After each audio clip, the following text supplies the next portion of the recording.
Hello folks, give me 1 second. How you guys doing tonight? I gotta get my microphone adjusted. I think my daughter's cat moved it. Just give me 1 second. Alright, cool. We're good. Alright, let's take this thing live. Hold on. There we go. That's better. How y'all doing tonight? Well, I hope.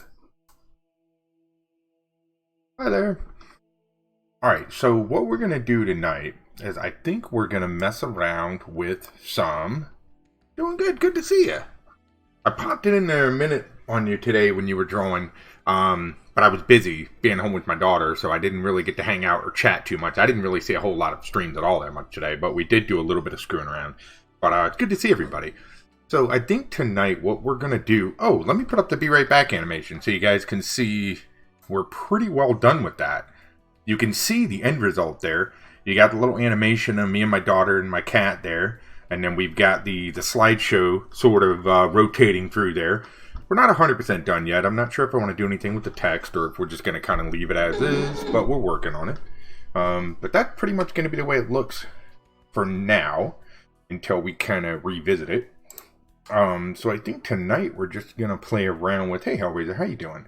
I think tonight we're just going to play around with some random stuff. I think we're just going to do some random art. Maybe do some, like, probably do some just, like, I don't know, maybe a scene. Maybe we'll do a scene. Maybe we'll work on some, like, things that are in progress. I don't really know what we want to do yet, but we'll do something. So, how's everybody doing? Well, got some people out there. Good to see everybody. Gamer. Hey, you, Hellraiser. Hey, everybody. Alright, I'm just checking this out. Chat working. Doing good. Good. Alright, let's warm up with some scenery. I think I want to warm up with like a little bit of scenery. I think we'll do like a... Let's do like a desert scene. We'll do something with like a really big sun. And we'll do, I think, maybe some... I don't know. Let's just play around. Let's do like a multi-sun planet. Like maybe like Dune or something. Get rid of this. Let's grab the pen tool. And what we'll do is I think we'll just start with some mountains. Now, you guys are going to see basically art tonight, which is going to be start to finish. So we'll be looking at basically how one of these drawings begin and then, you know, to the end result. And it's going to be a little different than you normally do, but we'll get somewhere with it. All right, so let's start with like just some basic mountains down like this, I think. Now, here's the cool part with vector for anyone that is new here. With vector art, we always sort of start with like really basic shape designs, and then we sort of manipulate whatever it is we're looking to do. I think we'll do like some sort of a ravine or like some mountains or something, just because I'm sort of feeling that. And I think what we'll do for now is we'll make a basic shape here. We'll give it a random color. Now we're going to use this as pretty much our starting point for where we're going to make these shapes from and how we're going to sort of do this. Alright, so I'm thinking I want a sun in the background, and we'll annotate that with this color for now. And we're going to do full-on detail and everything. We're just working on getting some of the elements in place so that we kind of see what it is we're going for here. I think we'll spring this forward. Good. Alright, now let's move this in this direction. Alright, cool. I'm visualizing it. Now, I think what I want to do is like a second sun. Like I was saying, almost like a Doom-style planet. So I think what we'll do is we'll put this here and we'll bring this up a bit more. And we'll kind of do maybe almost like an alien planet or something. We'll do this. Now, what I want to do is I want this to appear to be like maybe a bridge. We may actually, I think we will. I think what we'll do is we'll just cut this in half right here. So we'll just make a shape over it like this. And we're just going to cut it. Bang. Right there. So now what we've essentially done is we've taken the larger vector shape. We've split it down the middle. And we're going to work on reshaping this into more like... maybe like an outcropping of rocks or something like that. And we'll do this in multiple layers. So for now we'll just kind of go like this, I think. And we'll revisit that. And again, these colors are just for the early early onset of getting things where we want it and everything. Alright, cool. Now, I think what we'll do is like a little, like maybe a bridge through here. I'm not sure how I want to do that yet, but I think that's what we'll do. But I want to split these into 2 separate holes. Yep. So now they're 2 separate images. Good. So let's start with a small bridge. And I think the way we'll do the bridge is we'll do it straight across. And then we'll come... Let's do a basic shape for now. Cool. And then we will do a darker variation of this color for the time being, and we'll put it right there in front of the sun. Alright? And this is how we're going to slowly, we're just going to build this together, or build it out slowly, real slow. Real slow. And then we'll get into the shading, and we'll get into the details, and what we'll do is we'll get everything sort of popping there at some point, just not right now. Because I normally don't really get into like shading and those sorts of details until the very end. I usually save those for the latter parts of the drawing. Alright, so we'll go here. Good. I'm liking the way that looks. Awesome. Bring this up. Now, let's draw... I don't want any more like... I don't want anything up here. We may do some more mountains and stuff. I want to do some more mountains like in the front. Like maybe we'll do like an imposed sort of blurred out. Let's just start with a shape like this. And we'll go here with it. I want a little more pronounced than that. So we'll kind of bring this up like this and make it look a little more jagged. A little more like a steep slope, right? So this will give some texture to that foreground there. And then what we could even do with this is we could come in and do like even one on the inside sort of. So we could sort of just pop it in here like this. And put right in here like this. And for right now, we'll just go with a lighter color. And you can see what I'm doing here. We just sort of step these color tones back and forth until we kind of create this little bit of a depth. Perfect. Okay. We'll bring this here, and we'll kind of bring this here. Nice. This is starting to come together already. I like it. I like the direction it's going. This is a little too similar to that, so we'll move this up some, and we'll make this piece more like that. Cool. I don't want these to look like perfect cutouts of each other. I want there to be just a little bit of variation there. And now we'll do the same thing on this side. We'll come probably... steep on this one, or we could do one in the rear here like this. Let's go, we'll start here. We'll do kind of the same shape, but we'll do a little bit excuse me, we'll do a little bit steeper sort of raise here. Hey Erie, how you doing? Good to see you.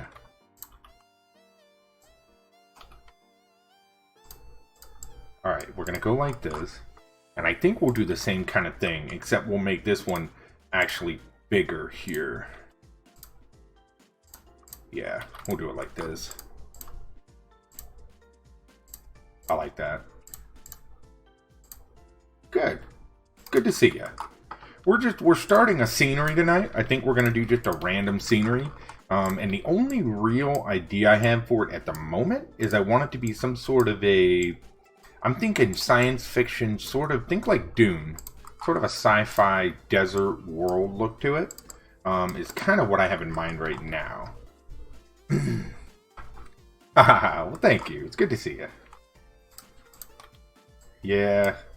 I took a good month off, because I just had way too much going on, you know, like personal stuff, and so I just needed time to get things caught up, and now we're starting to get back on track. We're definitely starting to get back on track. It feels good because I really do enjoy streaming, and sharing stuff with people. So it's good to be back in the reins and sort of moving in that direction again.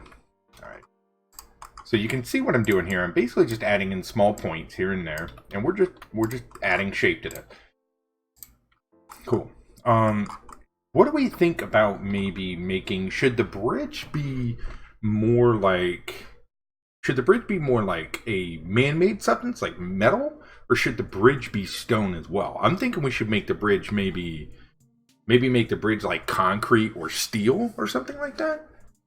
Yeah, everything's okay. It was just the big issue was my daughter was finishing third grade or second grade, and you know, in between her finishing school and doing softball and just all the different priorities that we had going on, it was just trying to make time for streaming was just non-existent because it was just everything was adding up at once. You know, it was like we were going to softball practice like 2 nights a week. We were having like 2 to 3 games a week, so that was taking up 5 to 6 days a week of just playing games. And then between work and then, you know, other commitments, it was just a lot of back and forth trying to get everything done and still go live. You know, it was just a big deal. Hey, Smiley, how you doing? All right, so we're going to keep this rolling. Yeah, well, what we're going to do is we're going to build this up slowly, and I think what we'll do is we'll add some points here. Yeah, we'll definitely add some points here, and then we'll just kind of bring this up to sort of come back here like this. Good stuff. Why not both for the bridge? Like it was patched up. Oh, we could. Like maybe it's stone and like a mixture of maybe stone and metal or something. Okay. Yeah, we'll do something. And again, these colors are the base colors right now, folks. So remember that, please. I think a lot of people that come in here, hey, sweet, how you doing? They come in here and they sort of, they're curious as to what the heck is going on. These are just the initial color schemes, right? And then we're gonna reshape all this, and then we're gonna have multiple suns here, sort of like a dune planet or something. Sweet Corgi, thanks, sweet. Appreciate that. So we did finish yesterday. I'll pull it up here in a minute again. We partially finished our Be Right Back screen. Doing good. Good to see you. Thanks for coming back. I appreciate that. All right, so let's do this. Now, what we're going to do is I want to start setting the tones for the sky. And the way we're going to do that, I think, is we are going to go ahead and we're going to... I want to do a gradient in the sky, but I want to do some really funky colors. I want to pull up another picture some of you may not have seen, or you may have seen in the... you may have seen it in the slideshow. But as you can see, like with this picture and with this picture, sometimes I like to explore some really, really, really weird color palettes. And I want to do sort of the same color palette that we did here, and sort of what we did here with this floating tower. I want to do something, I want to use like reds, purples, because we're going for like sort of a desert atmosphere, you know? Hey, absolutely, Smiley. So if you have any questions, feel free to ask.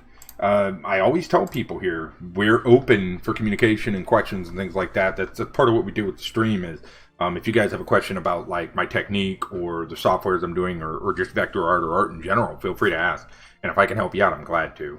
Can't promise you I can, but I'll do my best for sure. So yeah. What program were you using, Smiley? Were you using Illustrator or... All right, let's roll with a ooh, I already like the way that looks. I think we'll do the stop point right about there. Ooh, I already like the way that looks. Look at that purple to that blue. And purple and blue are very, very complementary because obviously come from the same cool color family. But I really like the way that sort of gelled together right there, at least for now. So the next thing I want to do for the sun is I want to do... I think we'll do an outer glow on this, and I think we'll see what that sort of looks like. I don't know what color I want to do yet, but I think we'll start with an outer glow, and then we're going to do a gradient on the sun as well, I believe. And for this, we're going to do... I want this top color to be like a bright red, I'm thinking, and I want this bottom color to be a dark red, darker red. And I think we'll start with something like this. So we'll take the outer glow and we'll actually modify that color. I think we'll go with this color red. And we may change some of this out. And these rocks are not going to stay, they're not going to stay blue, okay? We're going to copy this. We're paste the effect, and we're going to paste the style. Yeah, it's coming along. We're gonna... I don't know what I want to do for this one yet, so we're just gonna make it green for the time being. I don't know if I want it to be the same or where I want to go with this. Oh, you're using Gravit. Gravit is a great program. We still do some things with Gravit on here. And Inkscape is another great software, Smiley. Yeah, Gravit's fantastic. They do have a pro feature now, which I think is $50 a year or something like that you can get. I don't have the pro feature, but I know you can get it. We'll do some Gravit nights as well. That way people can kind of see Gravit usage live, and then they can ask questions based on that. You know what I mean? Gravit's a great program. It really, really is. Like, for beginner vector art and even for advanced vector art, it's a fantastic program. And honestly, for being a free application, it offers a lot of features. It really, really does. I'd really recommend people use it if they haven't already. Deviant, hey buddy, thank you for the host, man. How are you? We're gonna go with this color for now. We'll do a quick gradient on this, and we'll just kind of set it there for now. That way it sort of sits apart, right? I am here. Yeah, I'm restreaming to YouTube, DLive, and to Mixer, all three. So that's why you're going to see the chat, like Smiley is on YouTube.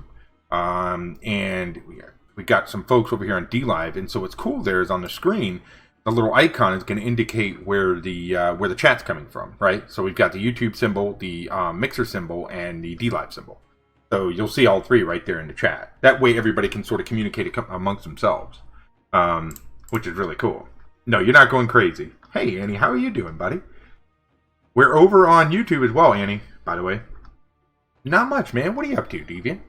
Good to see you, buddy. We're just working on some scenery tonight, man. I don't really know where we're going with this. We're getting started, and we're going to see where this takes us, honestly. I want to start with I think I want to start with like a purplish color. I think I want the rocks to be like a purple. Yeah. I'm really feeling that. I think it would look cool. Or maybe a blue.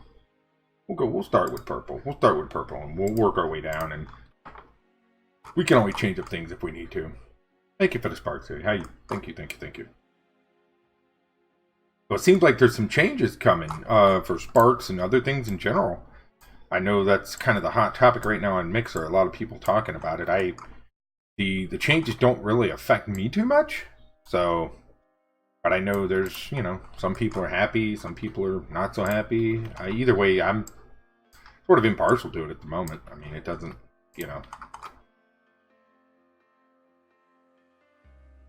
Alright, let's go down. So for this, what we'll do is I think we'll go darker the closer they get to us. That way we can create some separation here like this. And then for these two, we'll go even darker. So we'll go here, and we'll go even darker since they'll be in the front like that. Yeah, that'll look cool. Right, like that. And we'll purposely leave this one over it. And then we'll just do some little modifications here. Perfect. These are too close. You see how this looks a lot like this? I don't like that. I don't like to leave things like that. I like to sort of mix things up. So what I'll do is I'll just kind of do some stuff like this and move some of these points around a little bit. And I think I want this to go out here. Yeah, out here in front of that one. Yeah, I like that. Now, what I'm trying to decide on is, do I want to go further into the... I think we want to go further into the depth back here with some more mountains. And I think what we'll do is we'll do smaller chunks, like sort of through here. Hey, Chopzilla, how you doing, bud? Thanks for coming back. Appreciate it. Good to see you. Yeah, I'm really glad that Restream integrated that chat, because man, that's useful. Really, really glad they did that. Okay, we'll go to the back. We'll go right there. I think we'll go a little lighter. Your brain hurts already? What's that?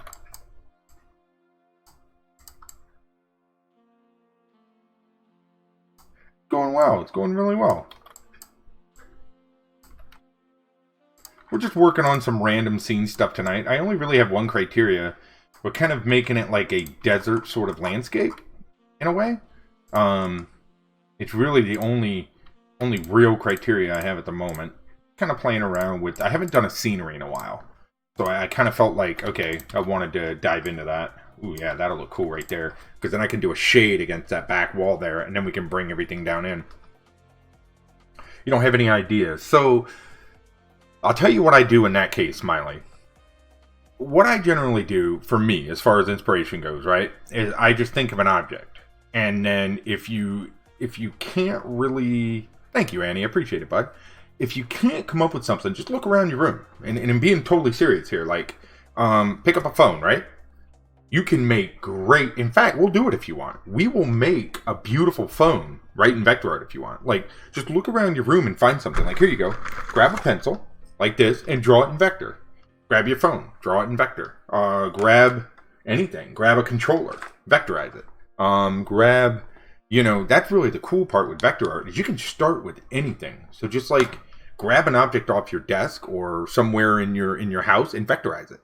And it'll start familiarizing you with the vector tools, vector software, things like that, so you can kind of start moving in that direction. You know what I mean, Smiley? That's what I would recommend. That's what I did when I started.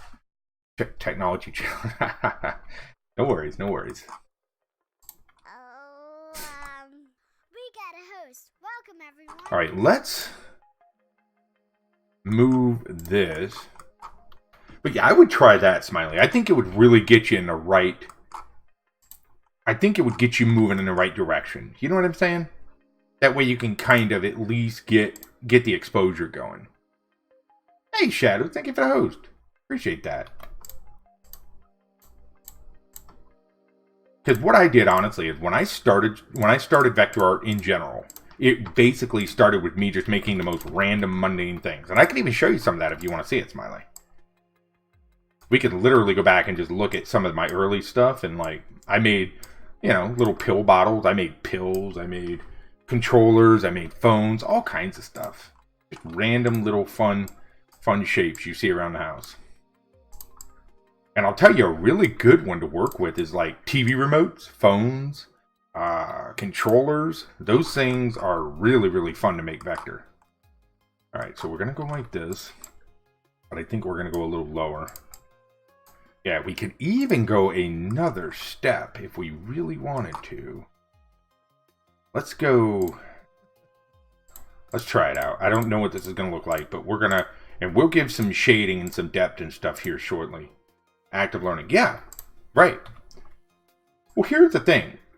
I find the reason I did that, Chop, was because I find that we tend to, because when people, it's only natural for us to get stuck and to get, I don't know what to draw, I don't know what to make. That's only being human, right?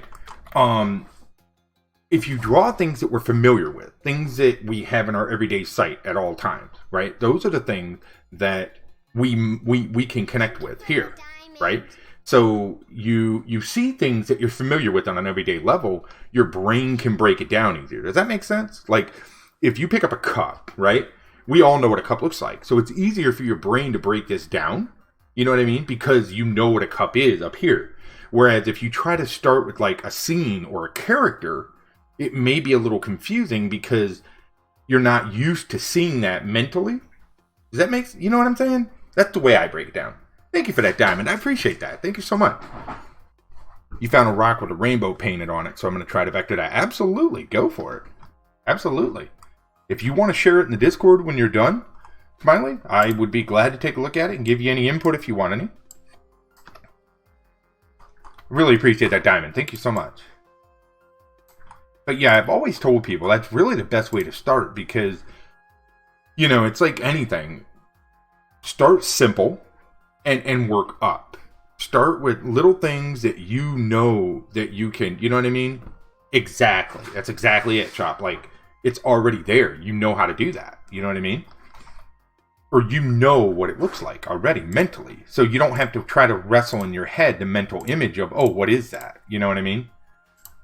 Because I see so many people, they try to jump like straight into a Dragon Ball Z character or something. They try to go, that's like the first thing they want to draw. And they're like, oh, I want to draw that. And it's like, that might be a little rough if you don't have a better understanding of how all the tools work and how to get comfortable with making shapes, right? I don't know. Maybe it's just my mental philosophy, but that's what I've always done. Worked well for me. So. Okay, so I think what we'll do here, and we're going to do some shading on this, so it'll be a little more natural as it sort of scales back. And then what we'll do is, at the very back of this, we'll do like some small... Let's... Yeah, finger paint's more my speed. I can't... You know, hey, art is art, man. There's nothing wrong with that. You know, I like art of all types. I can appreciate all types of art, regardless of what it is. And so I feel like art is just a beautiful thing in general, and I like looking at it. So whether somebody does a finger painting or whether somebody does, you know, just vector or traditional or digital raster, I love art. So, you know, and I always tell people, like, you know what, you're trying, right? Regardless of what it is, at least you're making the attempt to make art, which is more than what some people do, you know? So go for it.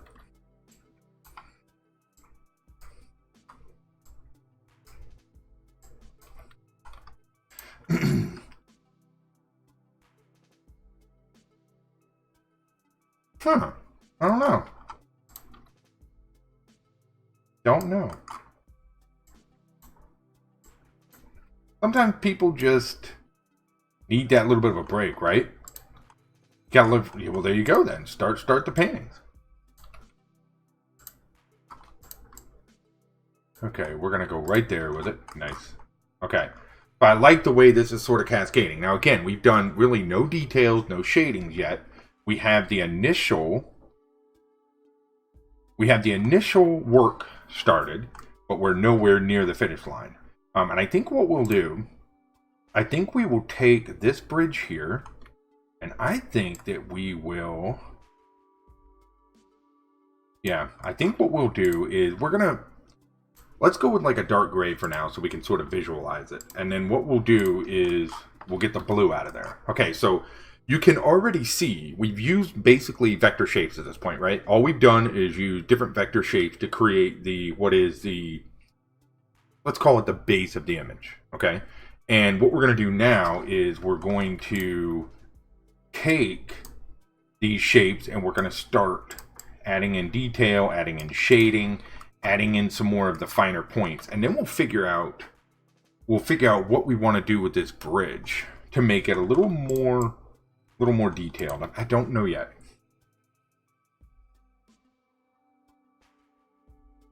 Right, yeah. Let's see here. And I want to do some more stuff with the suns and everything. Okay, let's go with... Take you guys and move this up. And then we'll move this down. Good, I like it. Now, this is the other thing I want to do. This is where we got to figure out the perspective, right? Because the way we're looking at this, the sun is obviously huge, which the sun can be at any size, right? Now we got to figure out the perspective, because I don't know if I want to put actual people or anything on this bridge. So when you look at this bridge, if I feel like a person would be sort of, let's say, this size would make logical sense. And this is only for a point of reference, really. Which they could be even smaller. You know, it could be that this bridge is massive and we're looking from a far out perspective all the way down through. You know what I mean? So it's one of those... the perspective is really up to us at this point, but the perspective will also help with the detail on how much detail we actually want to put into that. And that's the thing I think we need to get figuring out, but we will. We'll figure that out.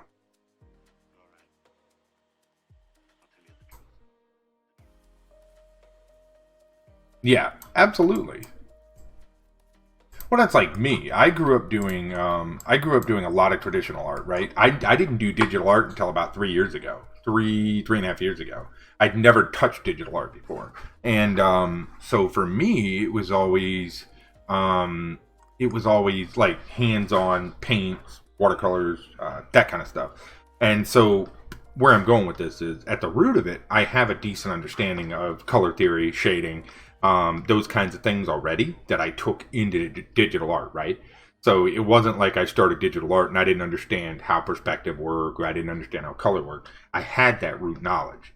It was just a matter of how to apply it in a digital scape so that it would have weight and it would have, the same usage. And that's the thing, that you can have that, but you just have to sort of figure out how to apply it here. And that can be a little tricky, but it's not too bad, honestly.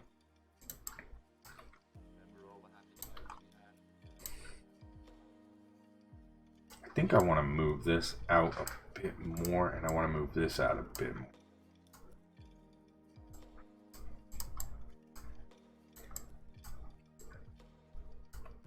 Yeah, let's go like that. I like the way that looks a little bit better. And for any new viewers out there, if you have any questions for me, the techniques I'm using, the softwares, anything like that, feel free to ask. We do a very sort of informative teaching kind of stream here, so I welcome questions. Don't be afraid. If you're curious at all, let me know. Otherwise, enjoy it, and thanks for being here. I appreciate it, folks. What are you doing, Odin? Shaking?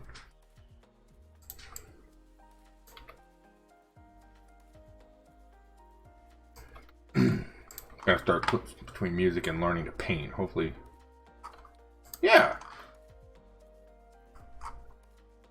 Okay, there we go. Good. I like the way that looks. Again, we'll leave this here for reference. Now, let's start on this bridge. And I think what I want to do is I want to make the bridge. I think I want to make the bridge look sort of high tech. I think I want to make the bridge look like it sort of has some weight to it. You know what I mean?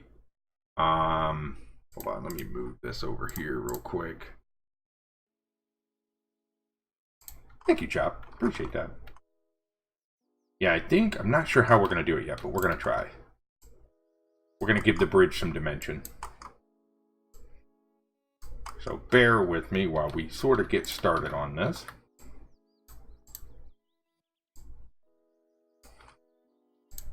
And I think we're definitely going to make it look like it's made out of like metal or some sort of modern material, or more modern material, I think.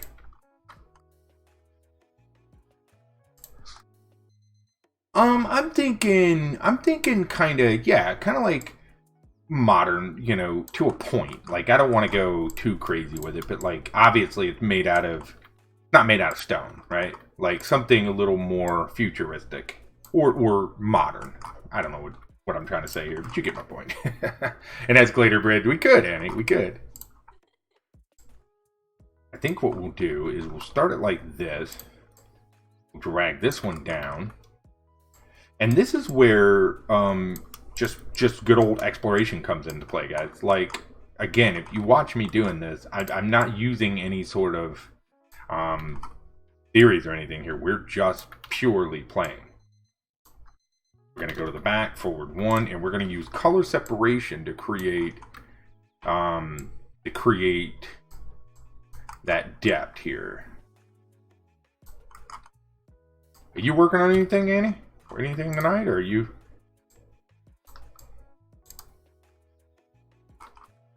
Now here's a really cool feature I like about Designer.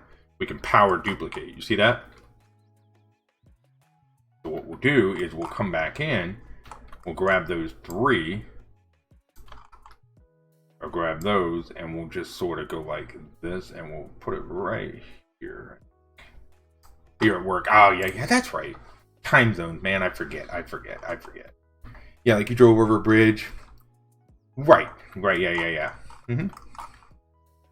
Now we're obviously going to put some designs and stuff down here. Let's take this and we'll go here with it.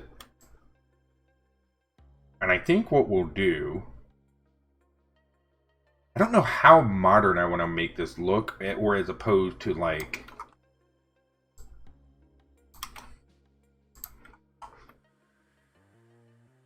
let's try this.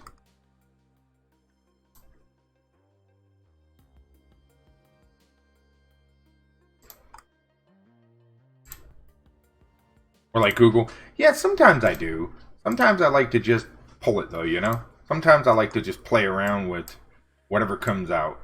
Sometimes I'll grab reference images and sort of play around, but for this I think we're just gonna sort of wing it. See what we can come up with. Who knows? Maybe we'll make something cool. Maybe we won't. Either way, that is okay.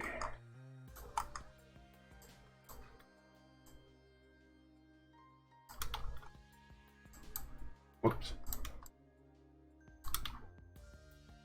You know, that's the thing. Is so here's what I do, Chop, is so I'm one of those people, like, I love to learn from just doing. You know?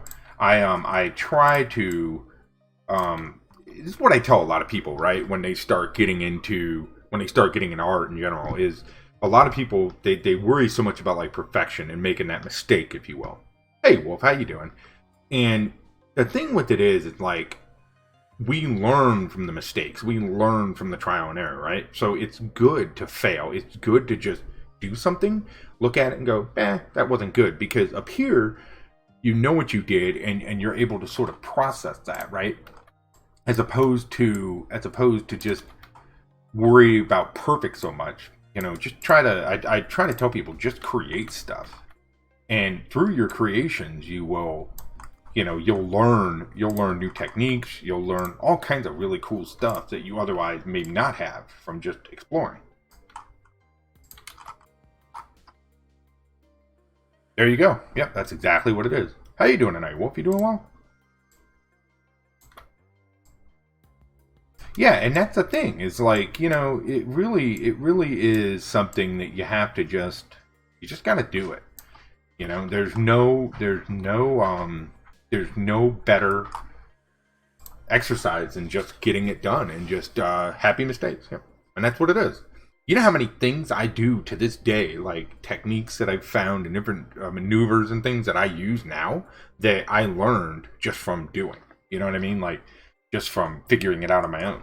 Like a lot of the scenery stuff here that I'm doing, and this is just from me playing around and learning.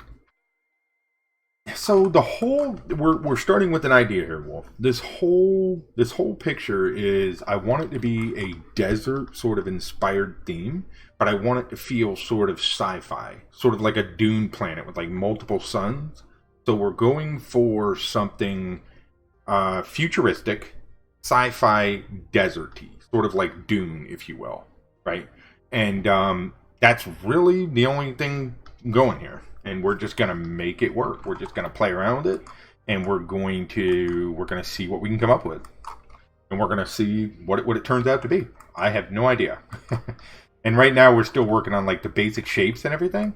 And then once we get some of these basic shapes done, we will play with like the shading, the lighting, and we'll see if we can't make this look really, really sharp.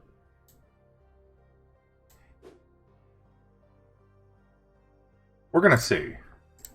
We are gonna see. We got some ideas. Merg, what's up, buddy? How are you? Yeah, sort of in that vein. Sort of in that vein. In that idea. Yeah.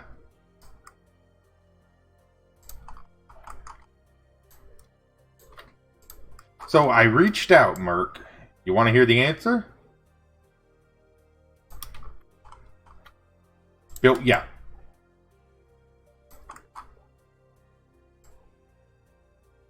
So one thing you'll learn about me here, Wolf, is what I do is I generally get an idea and we just roll with it. And we try to see what the heck we can come up with. I did. So they are not currently doing any sort of affiliate program. Something they're ever going to do. Alien's planning out. Hey, we totally could, Wolf. Totally could. So I don't know if you guys ever saw this, but like here's some other sceneries that I did, right? I like to use really vivid colors, and I like to use really contrasting stuff like this. One of my favorite ones, let's see if we can find it. Where is it?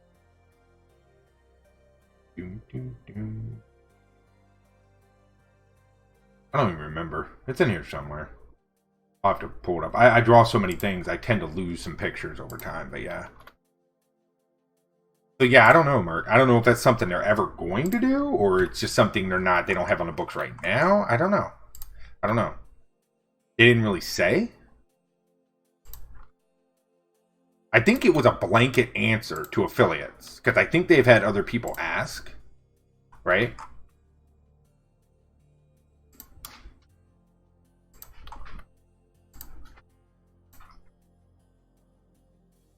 Yeah, right. So I'm I'm one of those, I like to use really, really strange color combinations. What is up, buddy? You alright, Odie? You need something? You probably want a snack, don't you?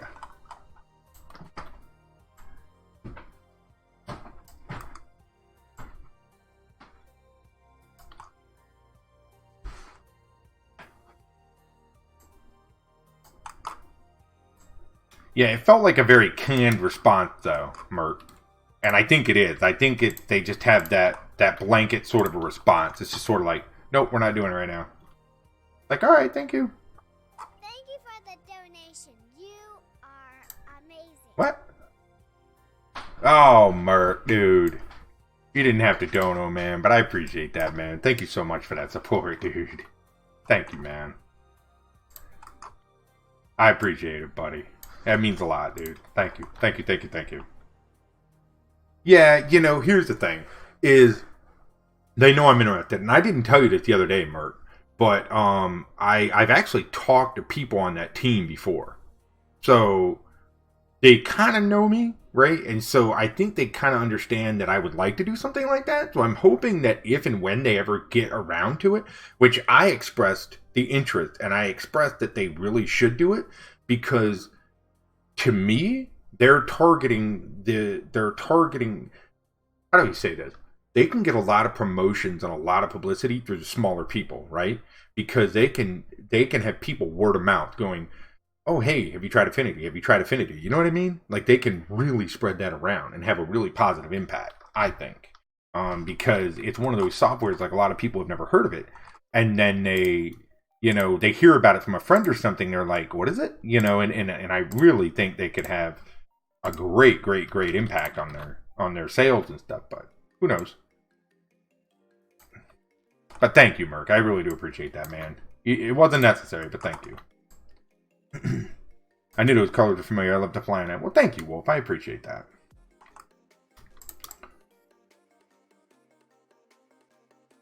Yeah. It amazes me sometimes because, like, and I think this is an artist thing, right? Like, we tend to be very objective of our own art, right? Like, we tend to look at it and we don't see it in the same light other people do a lot of time because it's ours. We don't look at it like other people do generally. So it's one of those things where sometimes you wonder if what you do is even good enough to promote something like that. But, it's, I don't know. It's hard to view it like that, I think.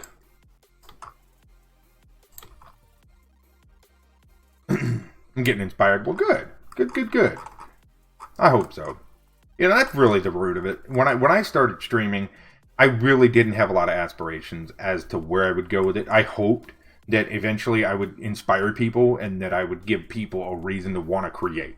You know what I mean? And that's really been my goal, absolutely, going forward. You know what I mean? It's one of those. I don't know. Support my favorite people. Well, thank you, Merc. I appreciate it, buddy. I really do. And I'm like, wait, really?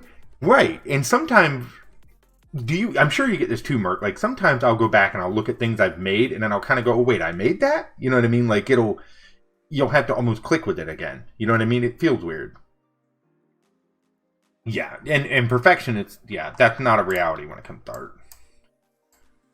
That was actually a habit that I had to break very, very early on. Right there, with trying to be perfect, because I quickly realized that being perfect wasn't gonna work. You know what I mean? Like, you just gotta get out there and make. There were two things I learned early, and this is something that people could take away from me. Don't worry about being perfect. Just start and finish something. And that's the second thing I had to learn, was finishing something. I was terrible when I started art with working on something for you know, weeks and weeks and weeks and weeks and really trying to perfect it, right? When I should have just finished it and moved on to something else so I could continue to learn, right? Whereas Water Bottle, I don't know. She has she works some nights, Merc. So there's sometimes she's not able to be here right away. So it's possible she's working. I honestly am not 100% sure.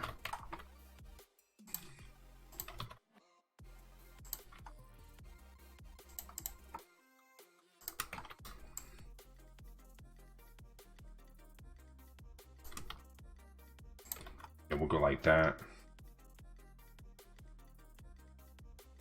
Alright, so I'm liking the way that looks. I'm not 100% sold on the colors yet. We may change up some of the colors and stuff, but I like the overall general design of it.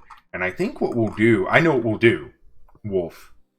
I think we'll put some vehicles crossing this bridge. Like maybe we'll put like a floating car or something, like floating across it or something. So what we're working on, this is another sort of just random sketch thing, Merc. What we're doing is I wanted to do a scene because I've not done a scene in a while. So I wanted to do sort of a futuristic desert looking scene was really the thought I had. And then I wanted it to be sort of like Dune with multiple suns. So we're going for sort of a futuristic desert scenery looking sort of a combination. Don't really know where this is going to go. We're just kind of playing. I spent a whole hour. Sprinkles an ace sprite. See, here's the thing. Yeah. So the thing is, you know, like, I found it valuable, Wolf, to just, when you come up with an idea, you get inspired, start and finish it. So, like, if you know for sure you want to draw a phone, start and finish it, right? Like, just get it done. Because you're going to learn so much starting and finishing something. So many people start something and they never finish it. So they never grow, right? Because they'll start it, they'll work on it for a while, they'll get really inspired, and then they'll put it away, and they'll never touch it again. So they don't have anything to reflect back on and go, oh, that's what I made, right? It is so valuable to start and finish. Like, I cannot express that enough. Okay, cool. We'll do something like that. Yeah. Yep. It is really a valuable thing, Wolf. It absolutely is. Like, I see so many people, and that's where they fail. And you don't realize the sense of accomplishment that you get from finishing something, right? Like, even if it's a small something, even if it's something like just finishing a character design, right? You don't realize that sense of accomplishment your brain gets when you actually finish something. Because you may not realize it, but up here mentally, it makes you feel good to know you started and finished something. It's a really important tool. And I would definitely recommend getting used to that so that you can, you know, help yourself understand those things. All right, let's get to this bridge. I think we should try to do some... Ooh, I know what I want to do. Watch this. Let's do a, Ooh, how am I going to do this? How am I going to do this? Go back and add details. Yeah, right. That was a hard thing for me to learn, though, was understanding that it's okay to just finish stuff and move on. Like, that was seriously a really, really hard thing for me. And when I finally realized that I could do that, it made all the world to me. Like, I started to grow by leaps and bounds because instead of fussing over something and obsessing over it, I would finish it and I would learn and I'd just keep growing, you know? Yeah, absolutely. You're welcome. Yeah, because it's so true, man. Like, you know, just finish it. Yeah. And, you know, here's the thing, and I'll elaborate on that. You don't have to finish it and feel like, hey, I did a masterpiece, right? Because that's not the point. The point is you had an idea, you developed it, you finished it. So your brain is immediately going to get a high from that because you know that you've accomplished something. Whether you even realize it or not, your brain knows it. And that's the important part, is that you were able to finish it. It really is. Yep. I see a lot of people struggle with that. I struggled with it for such a long time. Until finally one day I was like, you know what? I need to finish some of these projects. And then I started finishing things and I was like, awesome, I can do this. And then over time, it just turned into that confidence boosting thing where it was like, okay, you know what? I can do this stuff.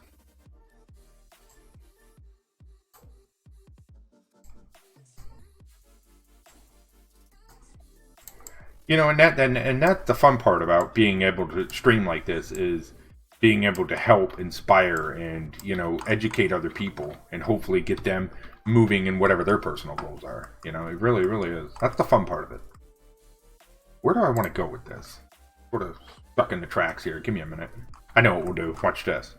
We're going to do some rocks way in the foreground, and I'm going to show you how we're going to do that. We're going to do some really big with smaller details. Like that. And we're going to choose an even darker color. Now watch that. We'll come way up here.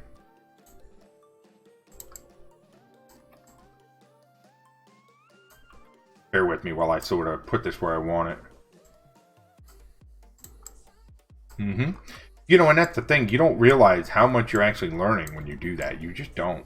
It's such an important thing. And, these are the little things that you don't see, and I see that all the time with people. They're like, oh, I want to be able to draw like X, or I want to be able to draw like this person, or, whatever. But what they don't see is the hours that they put in and them learning those same lessons. You know what I mean?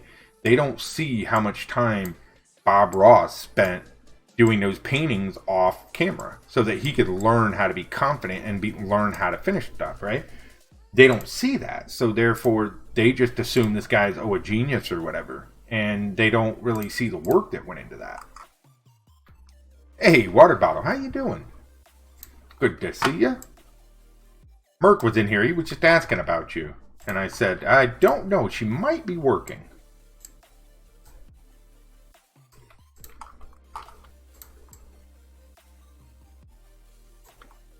How are you tonight, water bottle?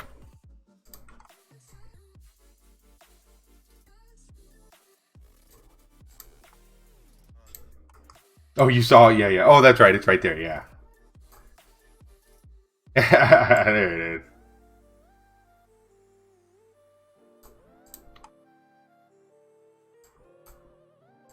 Yeah. Right, and that's the thing. You have to learn how to self-motivate. You have to be able to motivate yourself to do these things. You have to. Because really, at the end of the day, if you learn things and you complete things, it has to be that motivation to get out there, put yourself out there, and make this stuff happen. Doing good. Oh, very nice. Very cool. Is it the one with his name on it? And it says like since 19 something? Is that the one? Because I've seen that one.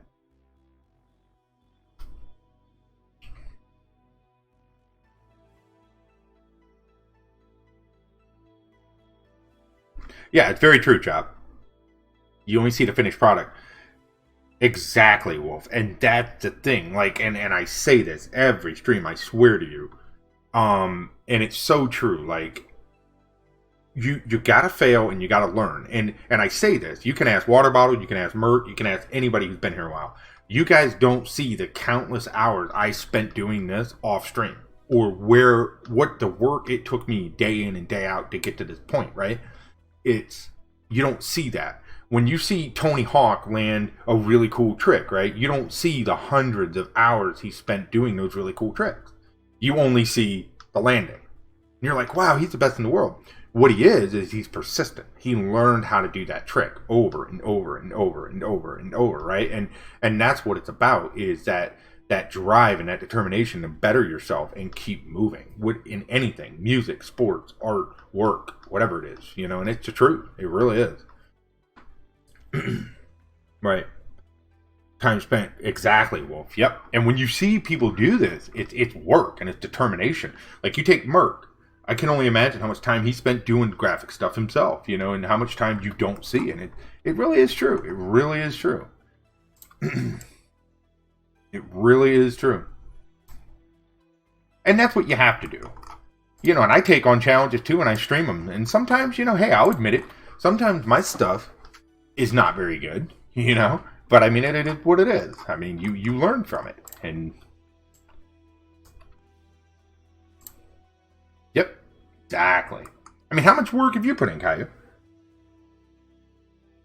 I mean, I'm sure you've invested. Yep, yep, yep, yep. Oh, thank you, water bottle. So for anyone that's just joining in, hello there. Here's what we're doing. We are drawing a futuristic science fiction desert, think dune sort of atmospheric scenery piece. That's the definition here. If you want to try to summarize that. Oh, don't worry about it, Mert. You know, and that's the thing is,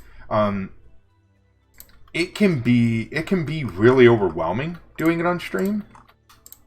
That's the thing that scared the ever-loving crap out of me when I started doing art and streaming. It was like, I would sit there and I'm like, well, how in the world am I going to...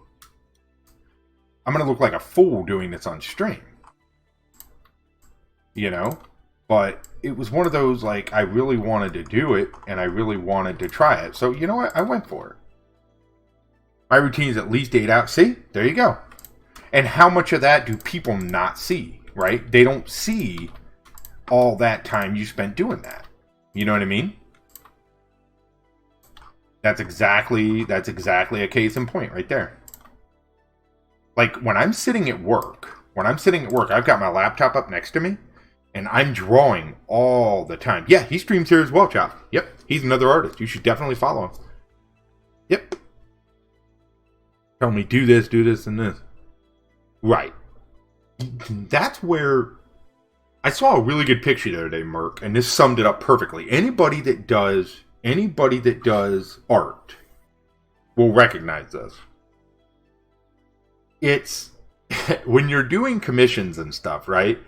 Like, someone will come to you and they'll say, hey, I want to do this. Or I want to make this, right? But what they'll do is they'll give you an idea, but then they'll completely butcher or rebuild the idea as you're working on things. And then they'll say, well, hey, can we do this? Can we do this? Can we do this?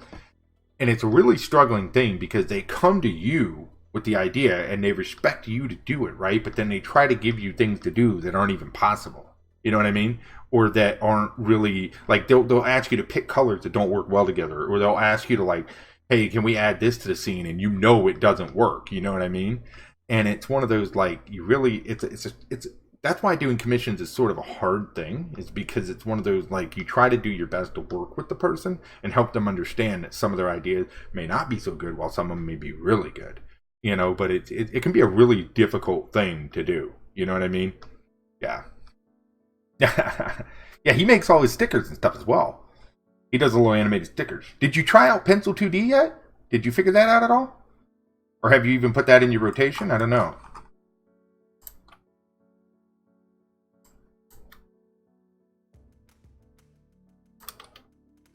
Oh, okay. This was I did that inside.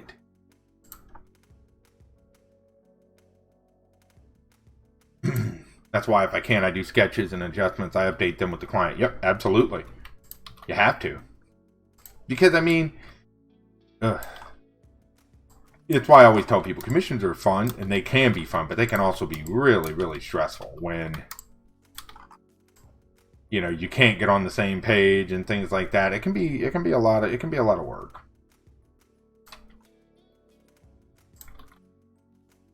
Running around Blender 2D. Oh, nice. So are you trying out the new Blender with the grease pencil, the new grease pencil, the 2.8 or whatever?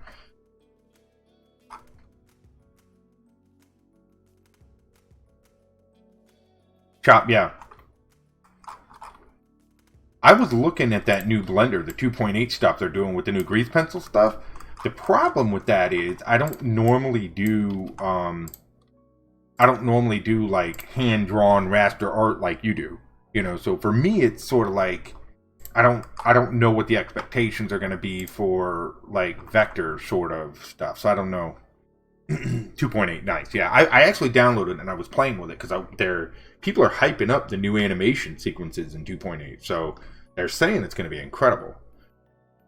And they were saying to make certain things happen on the shirt, and I'm like, yeah, exactly, Mark.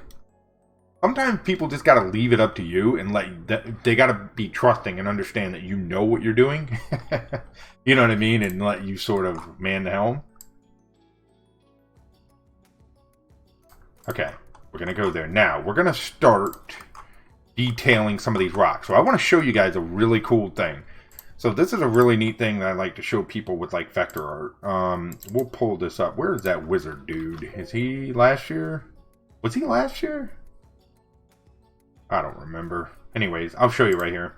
So like, let's say we wanted to make this a rock. Like a stone that would be on the ground or something like that, right? So let's say we did it like this. Now, if we look at this, this is perfectly flat, right? So this is where shading and stuff starts to come into play. And what we'll do is we'll add in different levels of shading and stuff like this. And this is how you sort of shade 2D things. And this shading is the same as you would do with like raster-based art and, you know, things like that. The shading is going to help propel this into sort of a 3D sphere a little bit, right? So I would shade some of this down this side like this and sort of do the same sort of concept over and over and over and over in like a repeating pattern. And what this is going to do is it's going to help create this sort of a 3D shape out of a 2D flat image. Hey, Chloe, thank you for the host. How are you? So we're going to use that idea going forward here. So let's get started with that. So the light is coming from the back of the scene to the front, right? So the way that's going to work is I want to create that lighting pattern. So we'll have, I almost wonder if we should put a glow on this one around the front. Thank you, Water Bottle. I appreciate that. Yeah, guys, if you're not following Merc, please do. Super cool guy. He does creative stuff here on the platform as well. Really nice guy. Definitely worth your follow. Go give him a look. Not doing so hot today. All right, Chloe. No problem. Well, thank you for coming by and thanks for being here. I appreciate that, Chloe. We're not going to do an outer glow here. I think what we're going to do... Yeah, I must have had a an auto host earlier, Water Bottle, because I had an auto host come in with like 20 or 30 people, but they never said anything. So I'm thinking with an auto host. I'm thinking.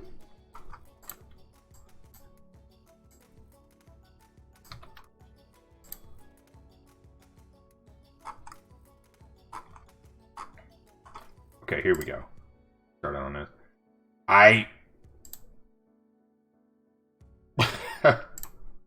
don't know.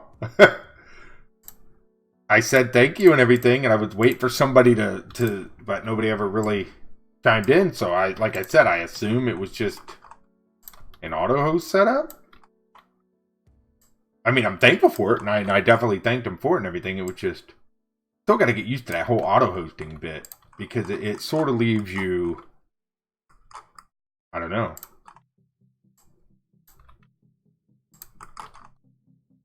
I thought it was actually going to be a raid with that many people, right? But it never...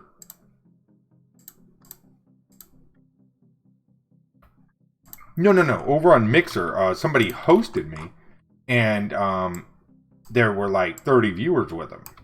But it just sort of... It wasn't really a raid or anything. I think it was an auto host shop. Because on Mixer, people are starting to use bot to do like auto host and stuff for people that they know. And so what they'll do is you'll get like an auto host they'll kick in, right? And so next thing you know, you get a big host, and then it's, you know, I don't know. That's exactly what I think it is, Water Bottle. That's exactly what I think it is. Yep, that's exactly what I think. Yeah.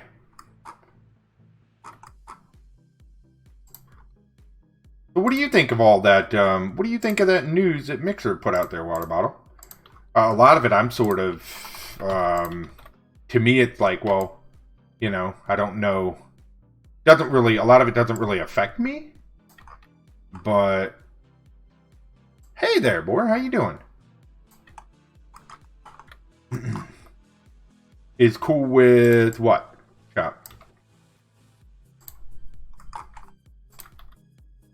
I think it would be good. I do too. I would agree with you 100%. I've noticed. Yep, I agree 100%. There've been a lot of streams as of late that have been. They're not really streams. They're just like, 24-hour streams and stuff. And I don't know. I mean, I feel like those are. I don't know. I feel like it's not. I don't know. I think everybody has a difference of opinion on it, but I feel like, the auto hosting. Oh yeah, it will. So I didn't look into where. From what I think from what I understood is that they're eventually going to add the ability to for everyone to be able to get a sub button and all this and all that. I didn't really. The only thing I really read was that the sparks are only going to be tied into embers. I didn't really look too much into the other stuff. Yes, exactly, Chop. Yes. Yep. Subs go across the board, numbers for all. So is that going to be August 6th as well? Or is that future stuff?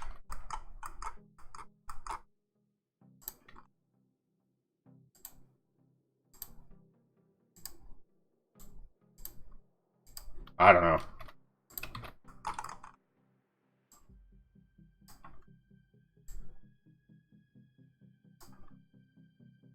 Future stuff, okay.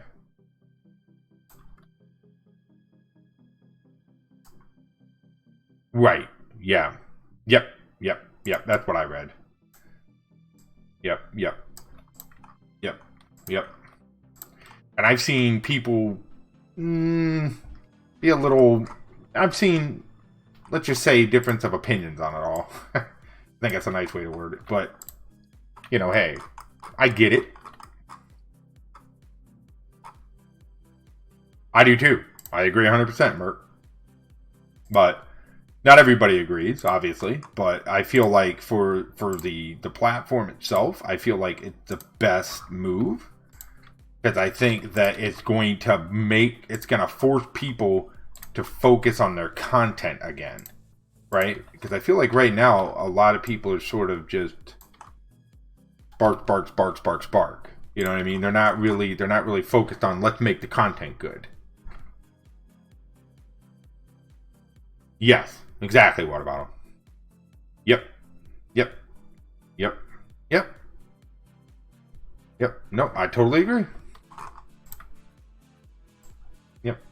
Now, granted, I'm not a partner, so I don't really,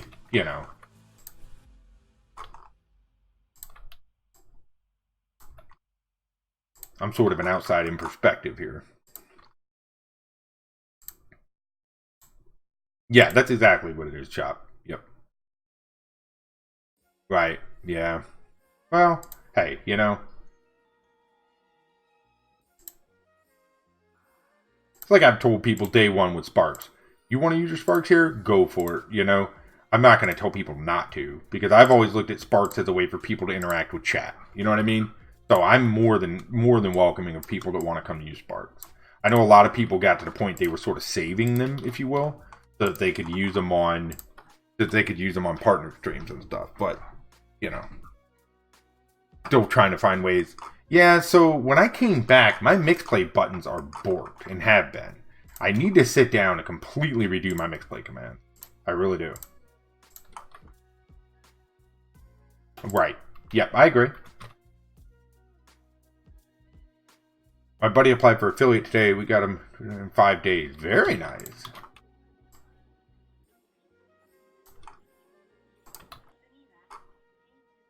More variety here.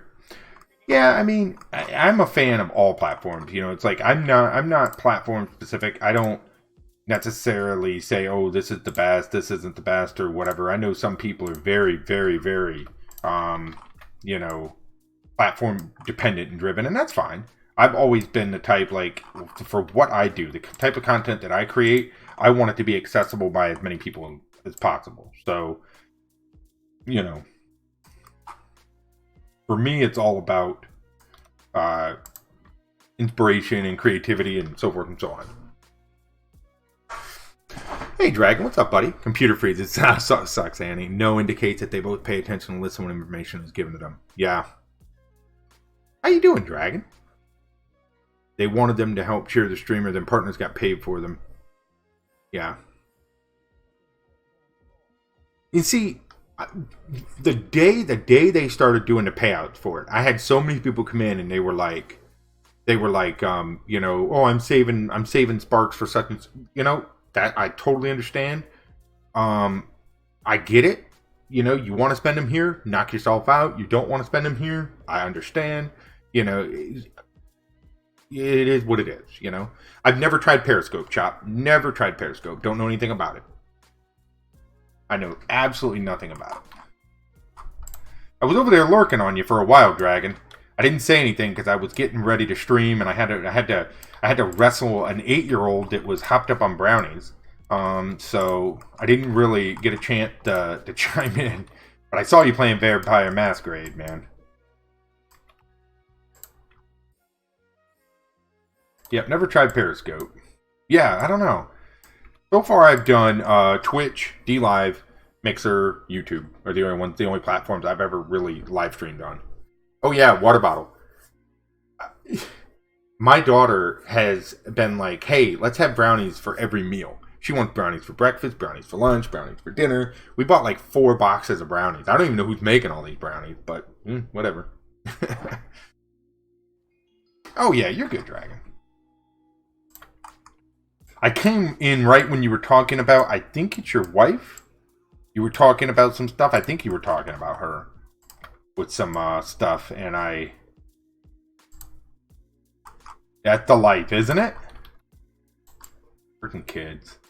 My kid's on like a brownie Subway kick. The child loves Subway, don't know why, and loves brownies. But she's a kid, so I think she's allowed to.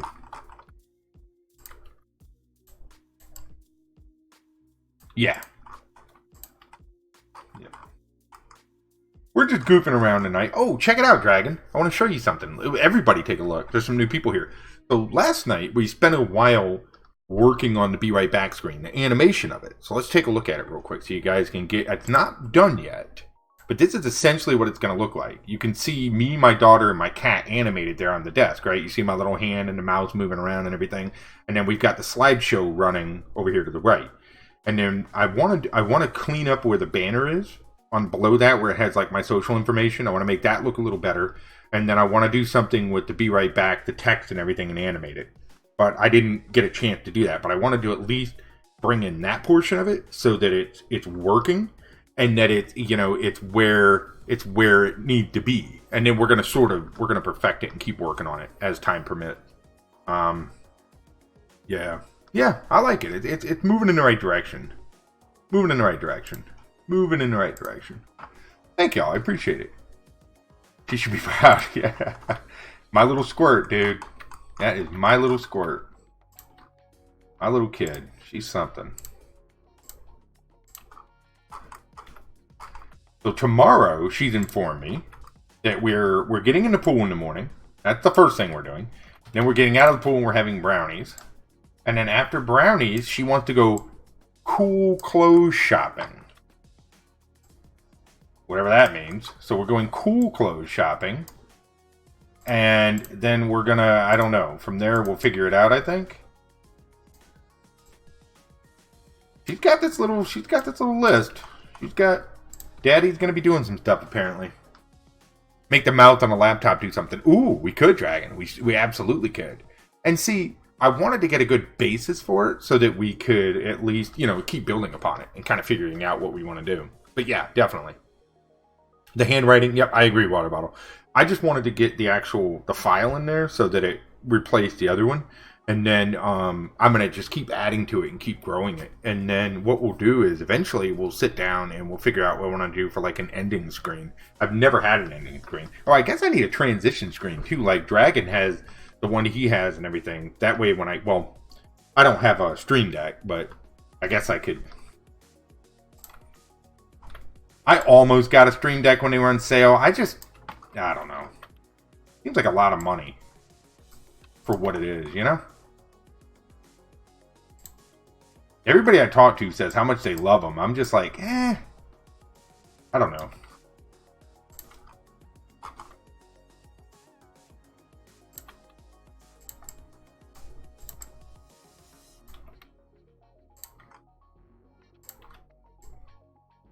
Hey, Gaming, how you doing, buddy? Good to see you.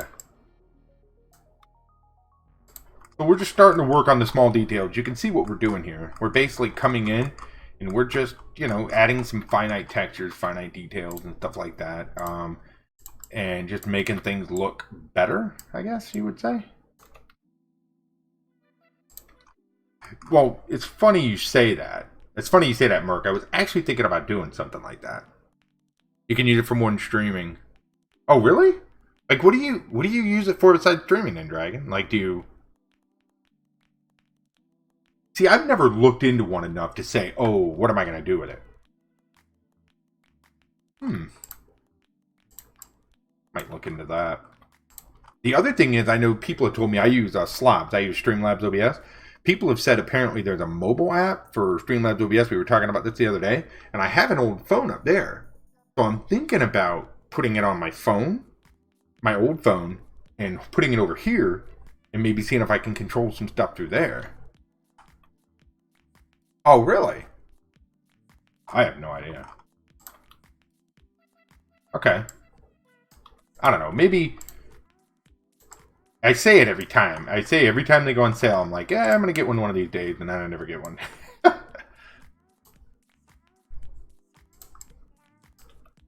You can use it as a stream deck, I'd say.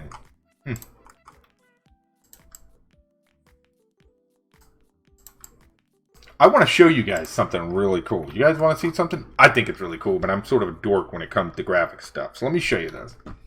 So, if you guys don't know what this software is, this is called Affinity Publisher. I bought it. Affinity just released this. And I'm going to show you something that is absolutely amazing to me. Annie, you will love this. So with Affinity Publisher, let's check this out. If I make a new page right here, right? You can use all of your designer and Affinity Photo and Affinity Designer tools right in Publisher. You don't even have to leave. Meaning, if I go into Publisher and I want to design pages for books, right?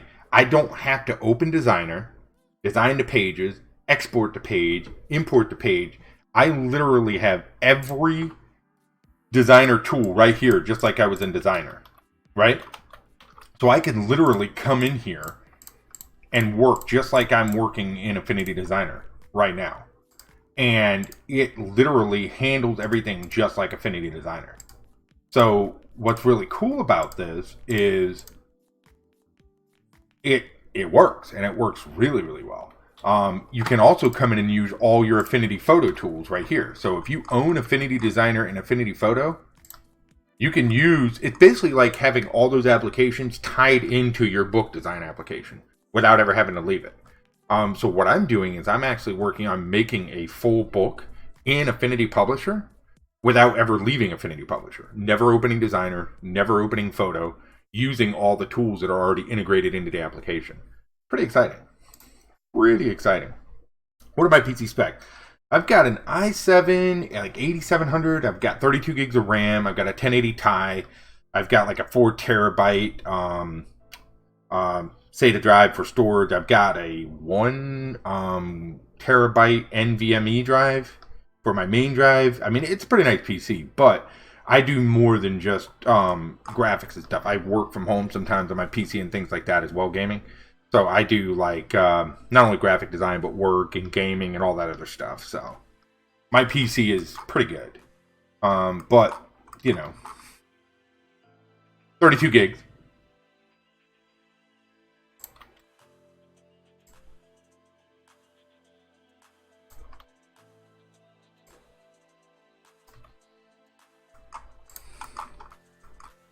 Yeah.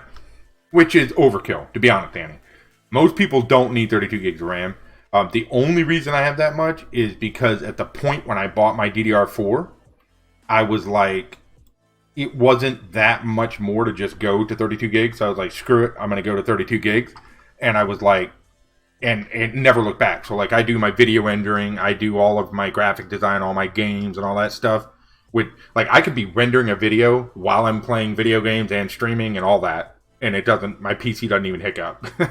But you know what I'm saying, right? Yep. And I mean, but I built it that way because I didn't want to.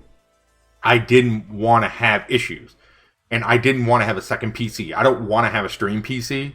You know what I mean? And have another PC. Like I didn't want to do that, so I was like, screw it. I'm just going to spend the money.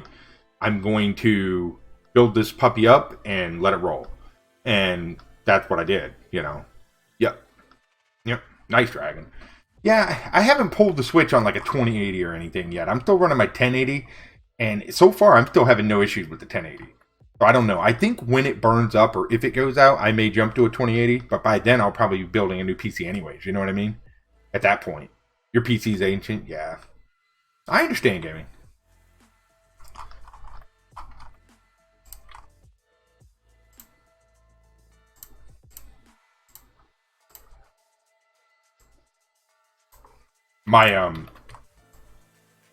Yeah. But I built this with my uses in mind. You know, video rendering, animations, graphic design, gaming, streaming. I built it with that in mind. I didn't want to have to screw around with that again. Thank you. I forgot about that. Yeah, thank you, Water Bottle. I'm still forgetting to shout people out. I apologize. I've only been streaming again for a couple weeks, so thankfully Water Bottle is keeping on my toes with that. But thank you, Water Bottle. Alright, what should we put crossing this bridge? Should we put a group of people? Should we put a vehicle? What do you guys want to see? What should we do with this? We're a long way from done with this image, by the way, guys. A long way. I've got some ideas here. Thank you, Water Bottle. Much appreciated. Yeah, and guys, if you're not following Dragon and Annie, please do. A couple of really good people here on the platform. Dragon's awesome person. So is Annie. They have really good streams. You know, wish I could buy a better PC. I hear you, Annie. It's not cheap, man. It's not cheap. It's one of those things that, you know, it's a huge investment. It really is. And if you want to build a really, really good PC, it's going to run you. And I mean, you know, it's an unfortunate thing. It's expensive. It's cheaper now than it was like a year ago, though. A year ago, the RAM prices and everything were through the roof. Camels, aliens, zombies, bikers. Elephants. Oh, Lord. All right, so we need, let me get this straight. We need a zombie elephant camel with aliens riding on its back. An AMD A4 to do most of my work. There you go. Yep. Sasquatch. Yep. That's exactly what it boiled down to, you know, and you just got to work toward the better equipment.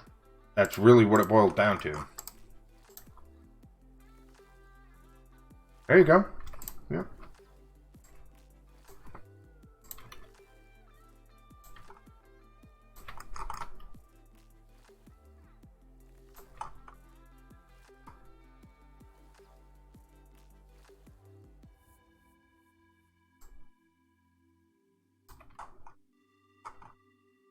That's too dark. Lighten that up a little bit.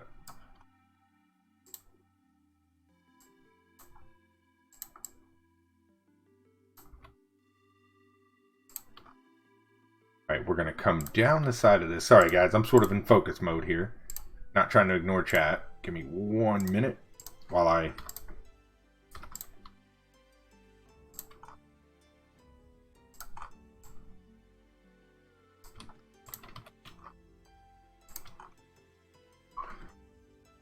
Can you help me get what I need? Right, absolutely. Need to really play around and work with a suitable resolution you can work with. Yeah. Well, that's going to be the other thing, right? Like what your computer can output.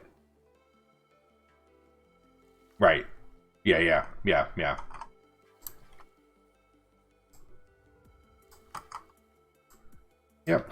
It's definitely a thing. I mean, you gotta figure out where your space is and what you can do with what equipment you got. That's really what it boils down to.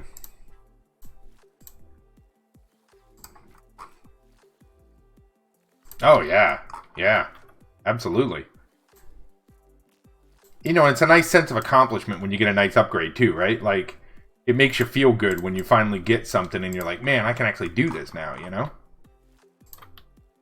A very, very, very big sense of accomplishment.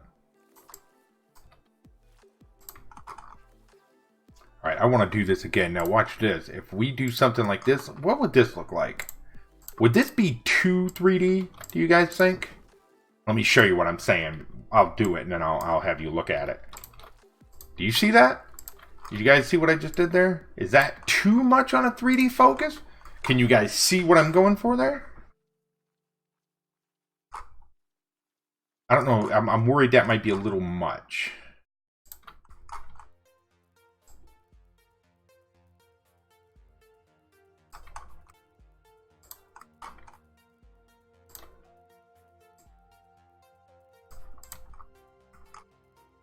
You can see it? What do you think? Too much? 2, 3D, 4D? You can do pretty good with a 900 budget. I mean, there will be a couple things you'll have to make a couple exceptions on. But overall, yeah, I think you'd be able to do pretty good with that.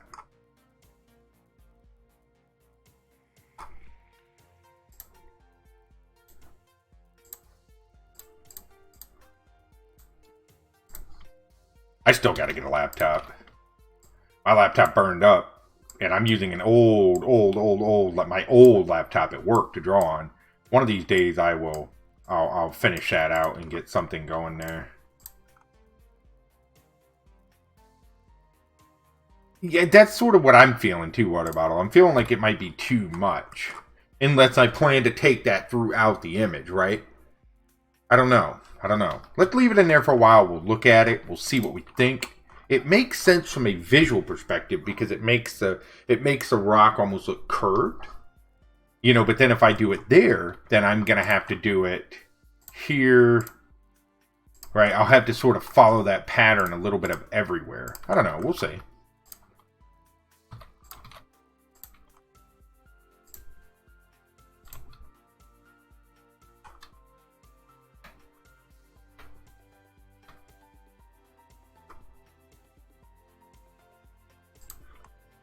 Yeah, you nailed it. Yep.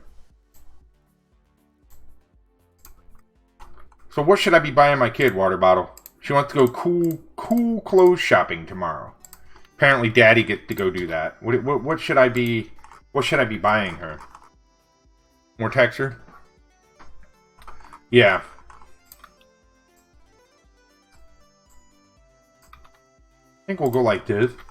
We'll leave those there. We'll look at them. We'll get a good feel for them.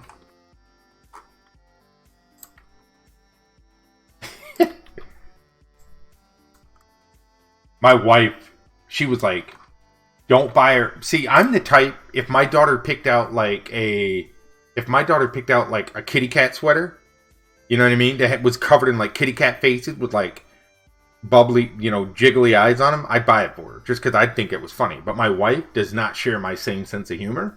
You know what I mean? She'd be like, why in the heck did you buy that? You know what I mean? And so she was like, don't buy her anything silly. You know what I mean? And I'm like, kitty cat sweaters. It's happening.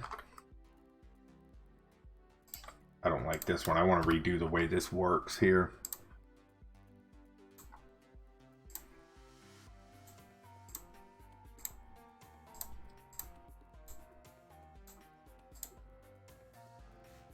Your Crocs are in.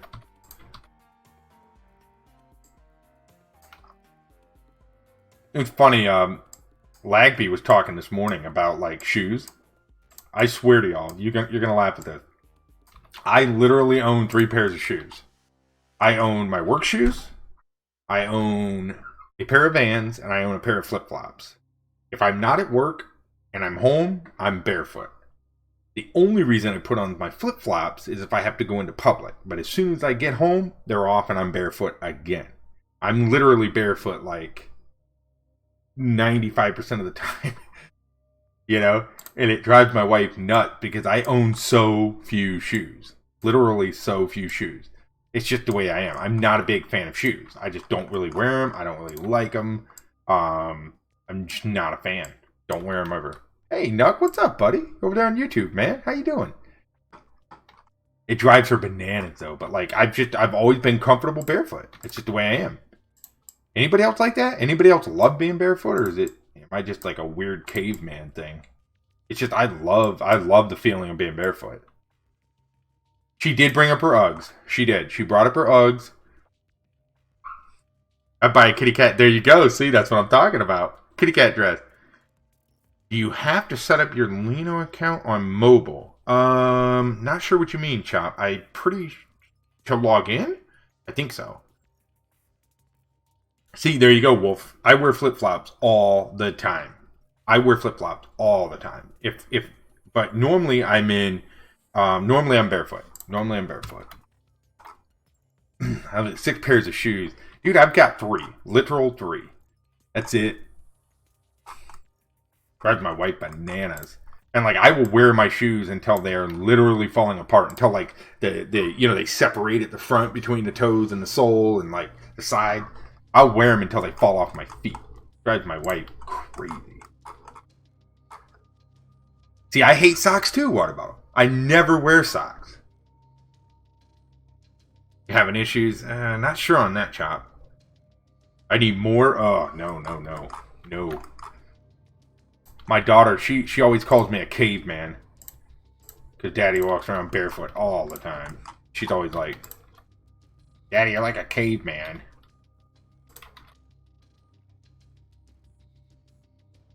Dinosaur shoes. Or dress shoes. Right. See, I don't ever wear socks unless I'm at work. Really? Oh, no. Isn't it funny how everybody is so different? We're all so different with like our likes and dislikes and stuff. I think it's cool though.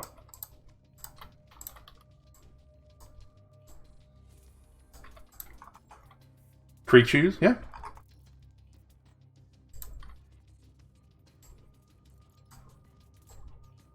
Yeah, I'm not sure on that, Chop. You'd have to see on that. How do people do that, water bottle? How? Like, what? Do your feet not get hot at night wearing socks in the bed? Mert, do you wear your socks to bed? Don't.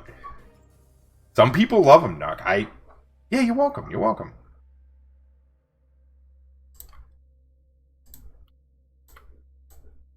Isn't it funny the things we get talking about while we're streaming? I don't know how people wear socks to bed. That would drive me up the wall. Like, absolutely. My skin would peel off. It would be over. I'd catch on fire. You guys would never see me again. Like, it would just be... I would be so hot. It would just... Ugh. Oh.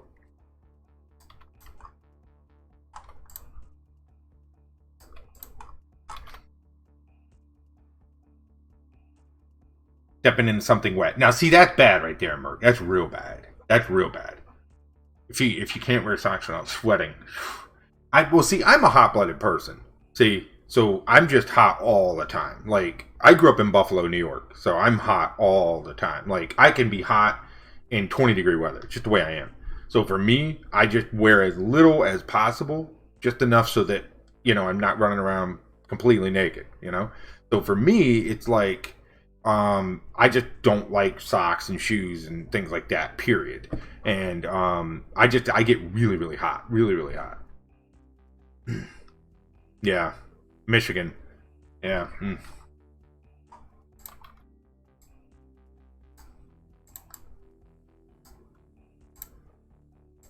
Alright, guys, I am drawing. I promise.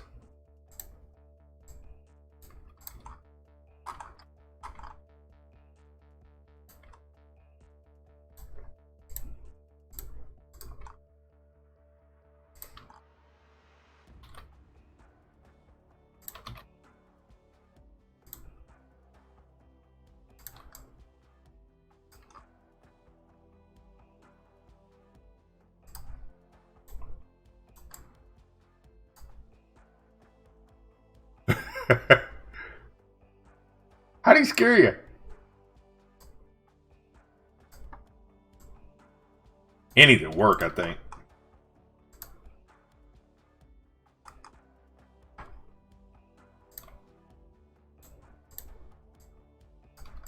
I appreciate y'all being here, man. I'm just sort of zoning out, having fun drawing. So I appreciate y'all being here and just taking part. I really do. Thank you so much. Hope I'm not boring anybody. I didn't really come into this with an idea of exactly what I wanted, so I'm just like playing around with textures and playing around with ideas, trying to turn this into something.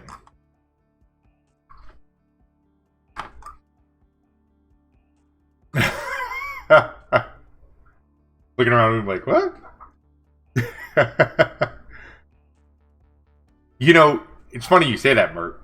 I've had OBS and stuff open before where I'm like, I'm working on stuff and I'll be in somebody's stream, like maybe Lagby or Dragon's Lair or somebody, right? And I'll be in there and they'll like shout me out, right? And you won't really hear them shout you out because you're doing stuff.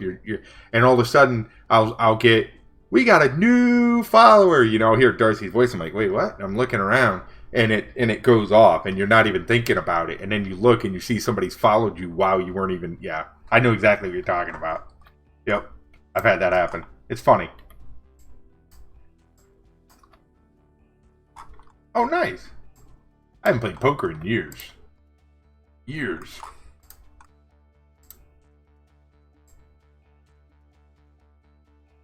Yeah, I think we'll go right there. I like that.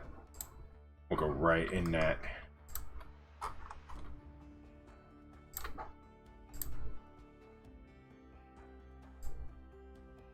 It's coming along. It's coming along.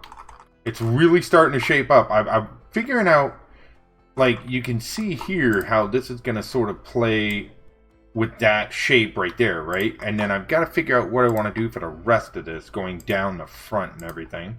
And how I want it to look. And I think I'll do something like this. So we'll kind of go here, in here. Nice. Yep. And you see, and so you guys can see what I'm doing. I'm literally just taking these 2D shapes and we're just adding in textures and making things just start to come to life, you know? You know what I keep looking at when I see this screen? Y'all are going to laugh at me. Well, anybody that's seen it anyway. It's The Lion King. You know, the opening scene where the sun comes up, you know? That I keep visualizing that as I draw this because that scene, it just keeps like popping in my head every time I zoom out. I keep singing that song in my head.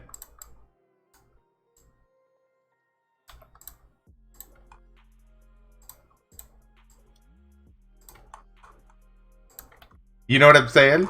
It's like, have you seen that yet, Water Bottle? Did you see the new one? The new Lion King? Pride Rock, yep. I enjoyed it. I thought it was cool. I know it's getting a lot of people aren't too, I don't know. A lot of people seem to be sort of anti it for whatever reason, but I enjoyed it for what it was. I liked it. Not yet. What are you doing? Why have you not been... Come on, Water Bottle. Go to the movies. You're very welcome, Bert.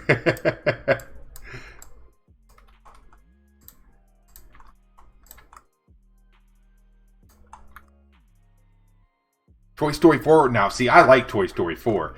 It's a little sad at the end. I won't spoil anything, but it's a little sad at the end, especially if you followed the movies all the way through and everything.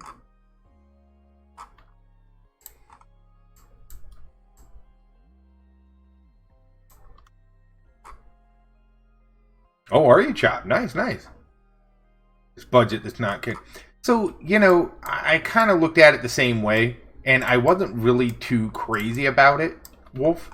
But my daughter really wanted to see it. Now, let me preface that with Lion King is my favorite Disney movie. I've always loved The Lion King. I enjoyed it. It was fun. But it was a literal scene for scene of the original Lion King. The only thing that made it different was that obviously it wasn't animated. It was more of the CGI, like the realistic looking animals. But I would agree with you. If you're going into it thinking you're going to see something new, you're not. It's The Lion King. It just looks different, right? So you take that for what it is. You watched it too. Yeah, the end was sad, but it was cool at the same time.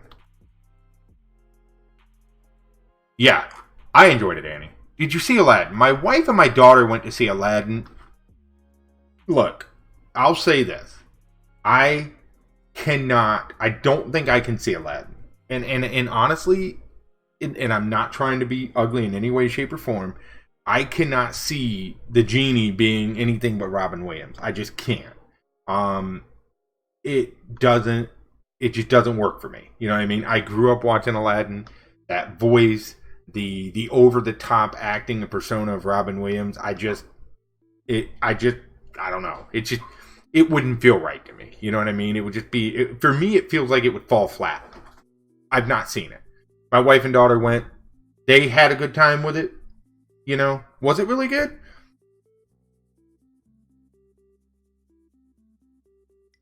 I will probably watch it when it comes out on like Blu-ray and all that stuff.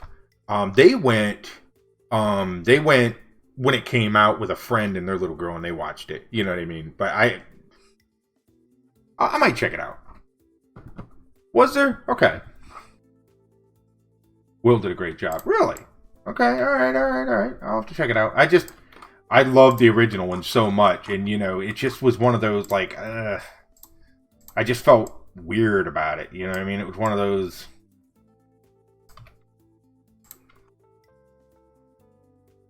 Yeah, Robin Williams did an amazing job in that role. I mean, but you know, there wasn't much Robin Williams did that wasn't amazing. You know, he was one of the few actors you could be like, you know, with him, you could be like, we need a genie, and you could leave the room, and you had a genie an hour later. You know what I mean? You didn't even have to tell the guy what to say. It was just a different style of what he did. He was just good at what he did, and you know, he didn't need direction. He didn't need coaching. You know. Was Jasmine really?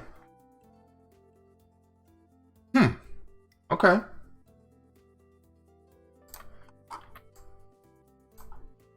You know what movie I saw, and I absolutely loved it. I went into it with extremely low expectations, and I walked away with it going, that was a really cool movie. At least I thought it was. Was the Spider-Man Into the Spider-Verse? I thought, first, the story was super cool. I thought the animation was absolutely amazing. I love the way they did. It feels like instead of doing a fluid like 40 or 60 FPS animation, they purposefully slowed it down to like 25 or 30 frames per second in some of it. And I love the way it had that sort of old, it kind of had that old school animation feel at certain points. You know what I mean? And I thought it was super cool. I thought it was fantastic. Yep, same thing with Jim Carrey. Yep. I loved it. I thought it was amazing. Like I think whoever directed that and whoever animated that should get a heck of a nod on the back, because that was an amazing piece of work. From an artistic standpoint, it was incredible. Like superb job. You just did a test? I want to see it. See, I'm the same way. I thought it was incredible. And I see all these people, they're like, oh, I didn't really want to see that. But I'm like, dude, that movie was awesome. I've always been a fan of Mulan, so that film... You're looking forward to Mulan? Yeah, I mean... Yeah, absolutely. Drop it in. Yeah, I'm with you, Nuck. I mean, you know, I'm a big fan of Disney movies in general, and I have an 8-year-old girl, so there isn't much Disney movie I haven't seen, right? Like, when we went and saw The Lion King, there was one trailer they showed before The Lion King that had me hyped, and that was the new Mr. Rogers movie coming out. Anyone that knows me, I grew up with Mr. Rogers. Like, that was my jam when I was a kid. And will always be a Mr. Rogers fan. Always. Look at that, dude. Now, how many frames is that? 1, 2, 3. That looks like 4 to 5 frames on that.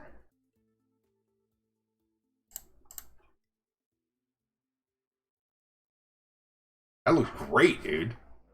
Look at this look at this test. Check out this test animation. Stupid Smokey, thank you for that follow. I appreciate that. Look at this. Look at this that he did real quick with Pencil 2D. See, that's great for hand-drawn frame by frame animations. Perfect. Looks great. 14 looks fantastic, dude. Yep. I will tell you, Pencil 2D is a really powerful application for being a free application. You can do a lot with it. Adjusted to 4. Okay. I was going to say, I see the 4. I see the 4 frames. Looks great, man. Good job. Looks great. Yep. And see, that's why when you were talking the other day, and you were talking, I think you said Clip Studio has a limit to how many frames you can use, right? That's why as soon as you said that, and I see the style of art you make, I was like, oh man, Pencil 2D, because that is like right up your alley with the style of art that you make. That'd be perfect for you. I play around in Pencil, but I am not that kind of artist. I'm learning with my iPad. I am using my iPad water bottle, and I'm trying. I am trying, guys. Unfortunately, I'm sort of a vector artist at heart, so it's hard for me to sort of think in that wavelength nowadays. Thank you for that follow, Smokey. I hope you're doing well tonight. If you have any questions for me, let me know. Absolutely, man. Absolutely. I love trying to help people and give people advice. Oh, check it out. Over here, I did a thing. I did a free software command, and I did a software command on DLive, and I also did it on over here on Mixer as well. If we type that out, water bottle, if we do software, it's going to list Affinity and Moho with links, right? And then I did a free software command that's going to show Gravit, Synfig, Pencil 2D, and TupiTube with links. Yeah, that way, because people are asking all the time, and I wanted the paid softwares under software and the free softwares under free software. That way people can kind of, like if people are looking for like free stuff, they can kind of go on that spectrum and then on that spectrum, and we can kind of hit people up with that. Now, unfortunately, on the DLive side with Tidy Labs, you're limited to how many characters you can use. So I couldn't really do the links on the DLive side, but at least the names are there. Moho is for animation. Correct, water bottle. Yep. I thought about breaking it down into vector, animation, this, that, and the other, but then I thought it'd just be too many commands. I thought software for paid software, free software for free software makes sense to me. What do you think? I think it makes sense. Excellent. Okay. I know I've been meaning to do that, and I've been slacking. I apologize. Need to learn how to use that bot. Are you talking about the one for TidyBot for DLive?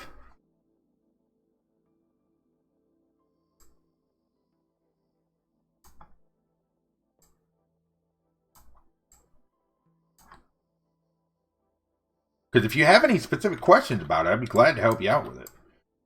Like off screen, I can sort of point you in the right direction on how to use it and everything, or at least how I got it set up and how I got it working.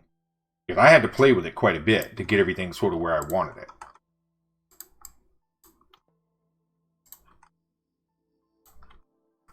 All right, let's...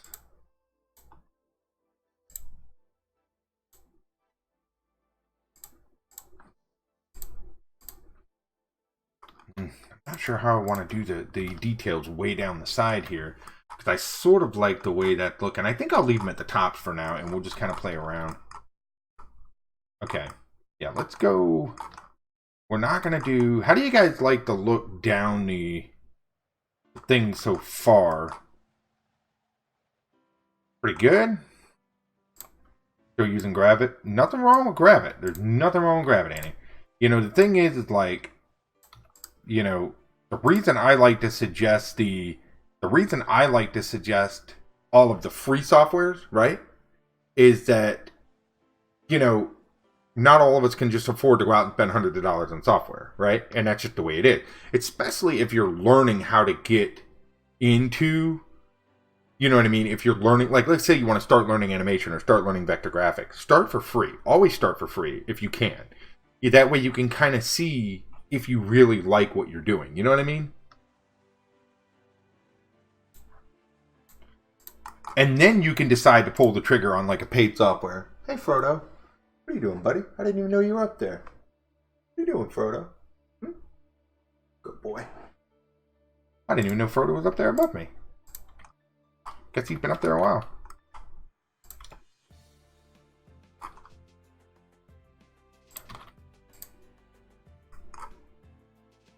Yeah. Thank you, guys. Appreciate it. Yes, Annie. Yes. And it's only going to get heavier. Because as, you know, that's one of the unfortunate parts, right? Like, as a software starts to become more feature dependent, it becomes more robust, right? That's par for the course when it comes to software. You know, that's why Adobe is. People use the term bloated when it comes to Adobe. Well, that's because there's such a big feature set there that the program has a lot to mull over. You know what I mean? That unfortunately is a lot of people refer to it as like feature creep. You know, where things start to get really bloated. Yeah.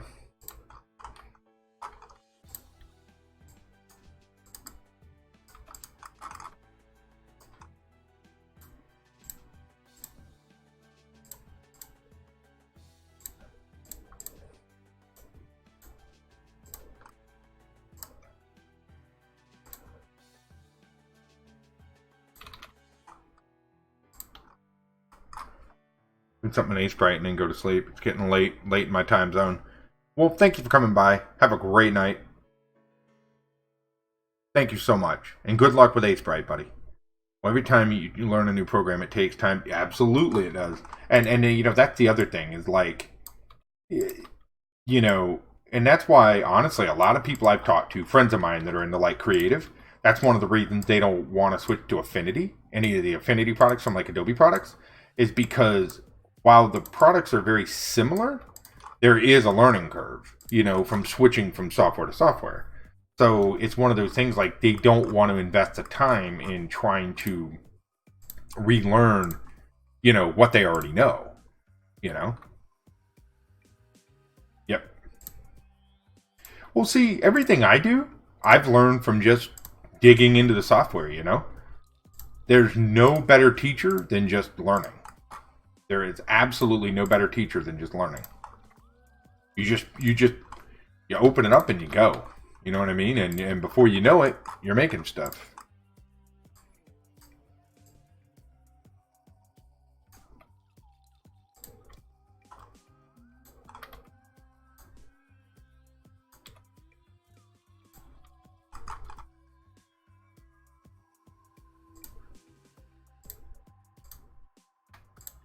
Let's go here.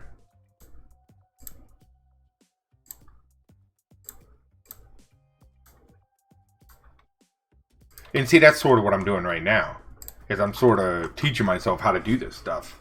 You know, figuring out what's going to be the best way to do this, what's going to be the best way to do this. It's all just sort of self-learning.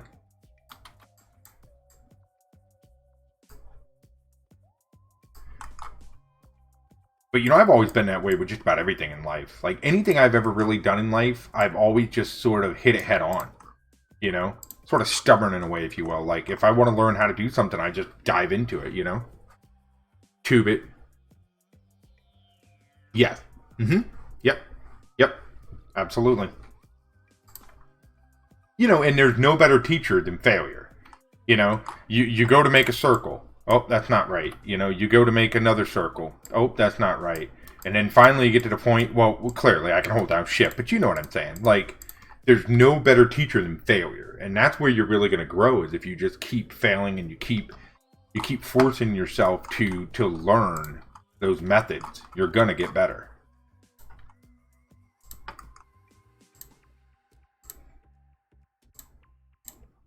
And that's part of why I stream, you know.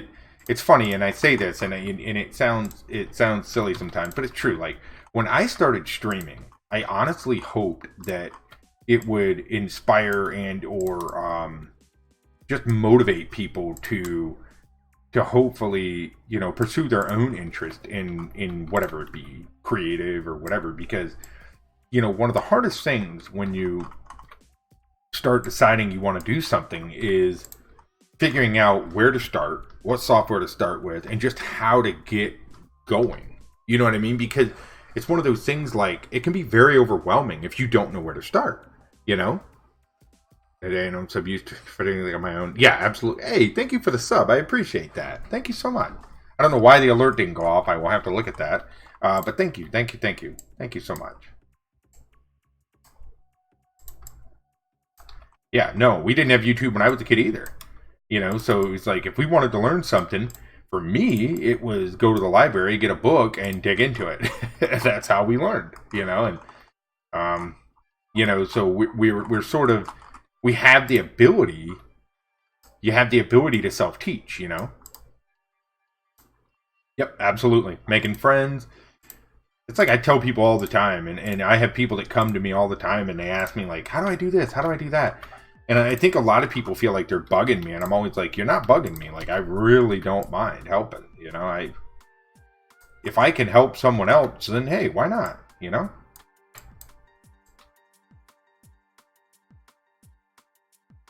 Absolutely, man. Dewey Decimal. When I was a kid, it was a library or nothing. I mean, we had the internet when I was a kid, but there wasn't a wealth of knowledge there. It didn't exist like it does now. You know what I mean? Now, I mean, you want to learn how to program C#, you just go do it. You go look it up and you do it. And that didn't exist when I was a kid. Serious. Back in the day. Look, water bottle, okay? I'm an old man. Look at this beard. It's gray, all right?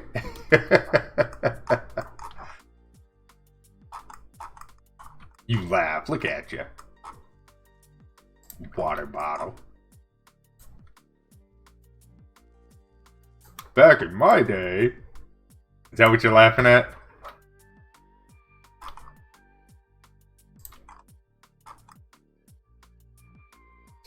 Distinguished. Okay, I'll take it. That's okay. That's a form of flattery. Thank you.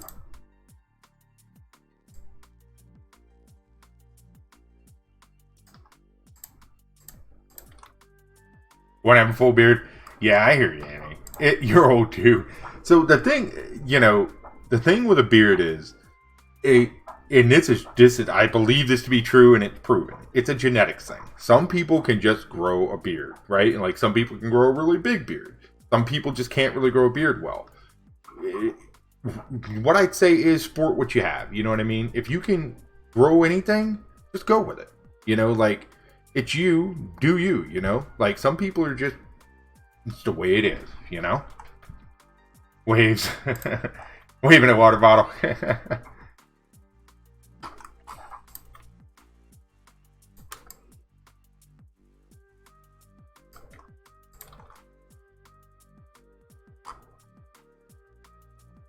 How do I want to do this? I want a heavy glow around this section. Bear with me for a minute while I do something here, guys. I don't know how this is going to look. A bit patchy? Yeah. And, hey. You know what? Just do what you can do with it, I don't have a beard. Yeah. I understand that. I have some friends that are Asian, and they say the same thing. They say it can be really, really tough. Yeah. Yeah. Yeah. Yeah, I hear you.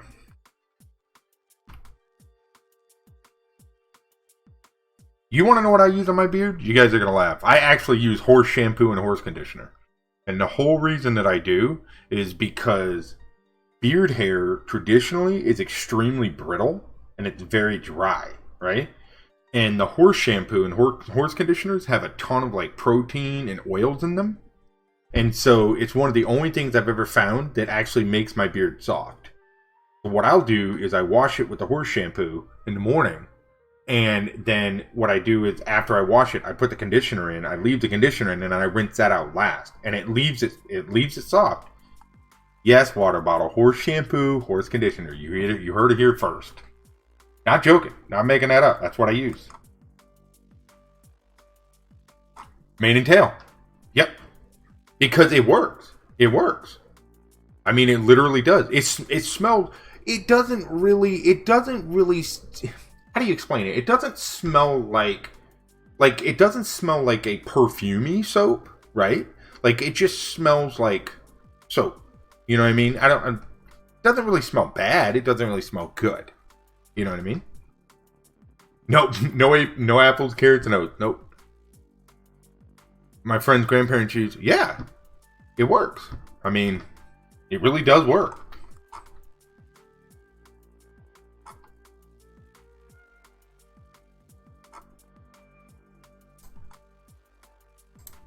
All right, let's draw something.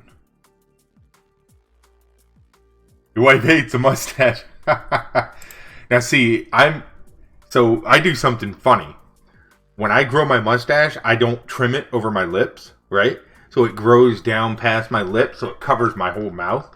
My wife doesn't care for that because she'll be like, "Get your food out of your beard," right? And she always gives me crap because, like, you know what I mean?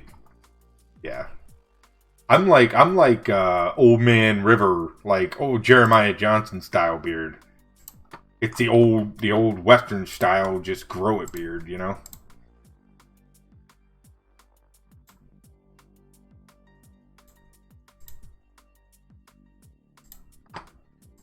Yeah, it's starting to get there. I'm going to start on a basic shape here. We're going to go to the back, front. I think what we'll do is we'll do like a march or like a processional over this bridge. We're going to design this up here. I want to play with this and see what we can come up with, so give me a second. We're going to bang out some shapes on this.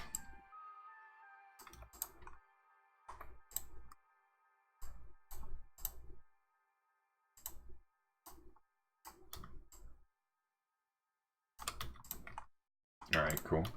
We'll do something like this. I like that. We'll do it sort of in that vein like that. And then what we'll do is we'll do a very sort of, I don't know. We're just going to play with this and do some shapes. Whatever flows, flows.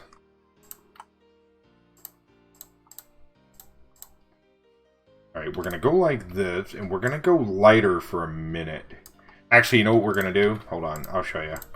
We're going to take this, we're going to go with blue for a minute. And the only reason we're going to do that is, again, I design in weird colors because it allows me to sort of see the contrast, right? And then we'll come back and we'll color everything in. Futuristic Amtrak. Could be. I've got an idea. I don't know how this is going to look, but I'm going to roll with it.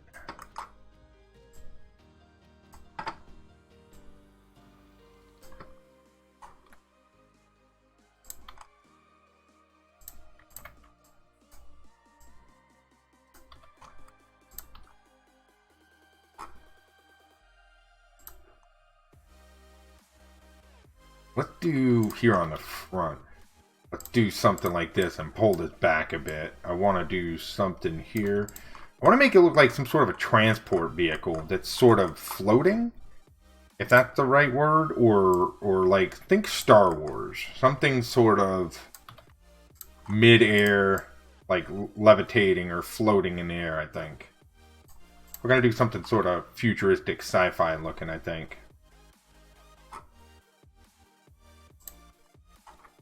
We're going to go with a white down here for the time being, because I think that's where we'll put like the hover or whatever effect we decide to do there. Yeah, we'll do something down there, and we'll have it sort of hover like... I was thinking something like a truck in a way? Like transporting people or goods or something. Right now it looks sort of like a shoe. That's okay. We can be real about it.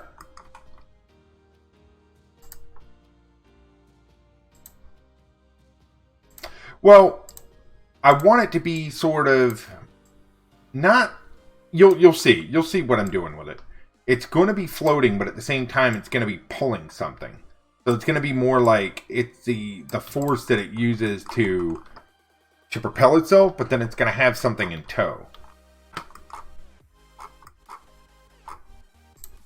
Alright, let's go with... We'll go here.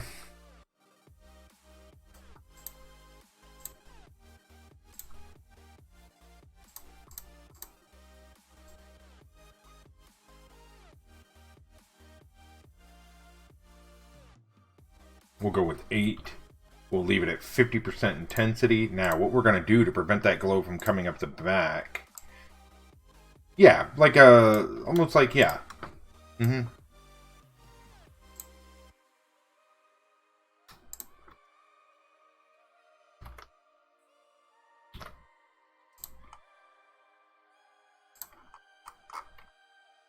Now, what we're going to do is I want to figure out a way to put that glow down here. And I want this to be grouped.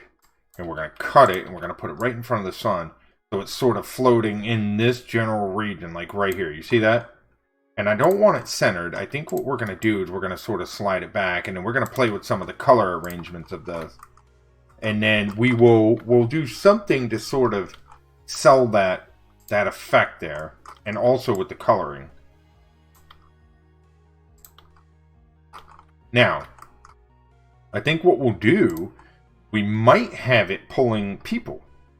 Like maybe it's some sort of a... Maybe we'll do like a rough outline sketch of like people.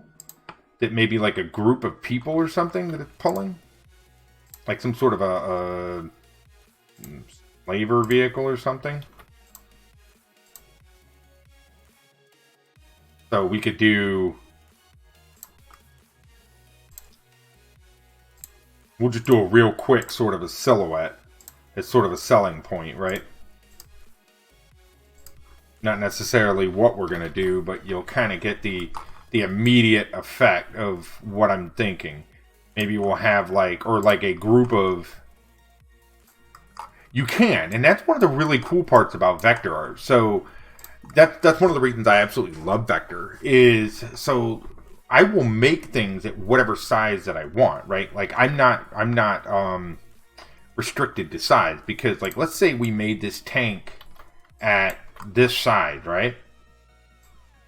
It doesn't matter how big the tank was when we made it, right? There it is. I can just rescale it to whatever size I want and it doesn't lose quality. On the flip side of that, I can also make it as small as I want and then scale it and it won't lose quality. So I could have made it at this size and then moved it down. It really doesn't matter.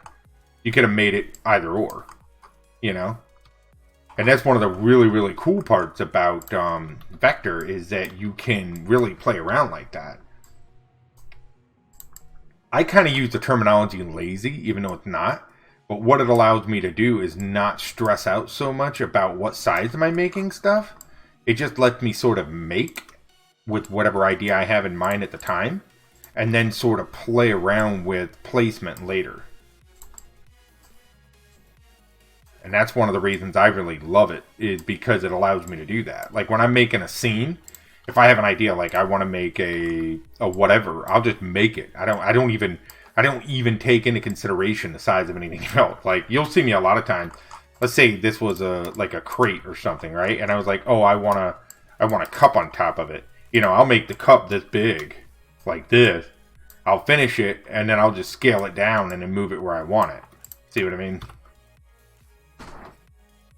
Right, exactly. It's really about getting it done, and then you can sort of figure out, okay, what size do I want this, or how do I want that later on? Which is, again, why I use the term lazy sometimes, is because you can be a little bit lazier with it. And it's not to say you can't do that with like a raster-based art, like a digital painting or something, because you can, but you gotta think a little more in terms of like location and that kind of stuff, right? Because you don't want to be moving too much around, at least in the later stages of it. You can still, but then you got cleanup to do.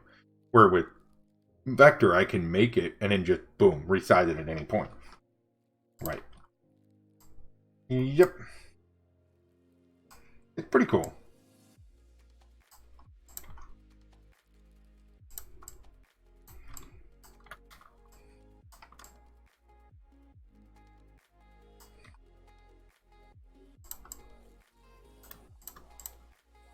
I'm just putting these in here for like a proof of concept real quick. I don't know if this is something I want to do or not. So just let me sort of figure this out to see if this is something I want to do. Obviously, we would make some changes here so they're not all identical and everything. But I'm thinking about like sort of doing something like this, like maybe having them marching behind it in a way, like maybe some sort of like troops or soldiers or robots even, or slaves. Because we could do them sort of bound together with like shackles and stuff. So we could make this almost look like it's some sort of a slaver, slave trader, or who knows. I mean, you know, there's so many. You can devise whatever you want this story to be. You know, this doesn't have to be, these could be aliens. These could be, you know, whatever. We could even put, these could be like, you know, watchers or something crossing over the bridge, right? And you could even put like smaller figures in between them, which would be human. You know what I mean? So you could come in here, let's say we took this and you sort of went like this, right? You could make these people. So then you would obviously change them up. You would make this smaller, you know, and you could totally redesign it. You know what I mean? Why did they change it on DLive that the streamer has to open the chest now to get? That I don't know. I don't really know why all that went in. I know it was about sort of like Mixer Hellraiser, where they're sort of working on making changes to the platform and stuff like that. Right. What do you think? What do you think, Water Battle? Treat these as like maybe watchers or something?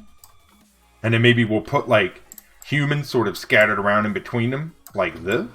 And again, these are just sort of dummies at the moment, right, guys? Like, we'll actually make them look better and stuff. But like maybe there's like some sort of a processional or like some sort of a crossing going on here. Maybe it's a funeral. I mean, who knows what it is, right? Like, that's the beauty of when you're creating art, is that Android, yeah, you know, it's whatever story you want to tell. Like, you know, it's and for these types of things, obviously, for these big guys here, we would give them like long arms, because I'm almost getting the sense that they would have like really long arms, like sort of looming, so we could play around with like arm placement and stuff. You know, like they're swinging their arms as they walk or whatever, or we could do, you know, very little definition there. I've actually never even opened it. Hellraiser. I've never even opened it. Mine's been the same since day one. So I don't know. There's a lot of platforms I think they're making, you know, they're making changes and stuff, Hellraiser. You know, like trying to... Little changes here, little changes there. Watchers and droids, yeah. I mean, you know, who knows? You know, when you're creating, it's your story. You tell it however you want. You know what I mean? Hey, Alex. Thank you for that follow. I appreciate that very, very much. Thank you. We're working on sort of a random little drawing today. If you have any questions or anything, be sure to let us know. And thank you so much for the support.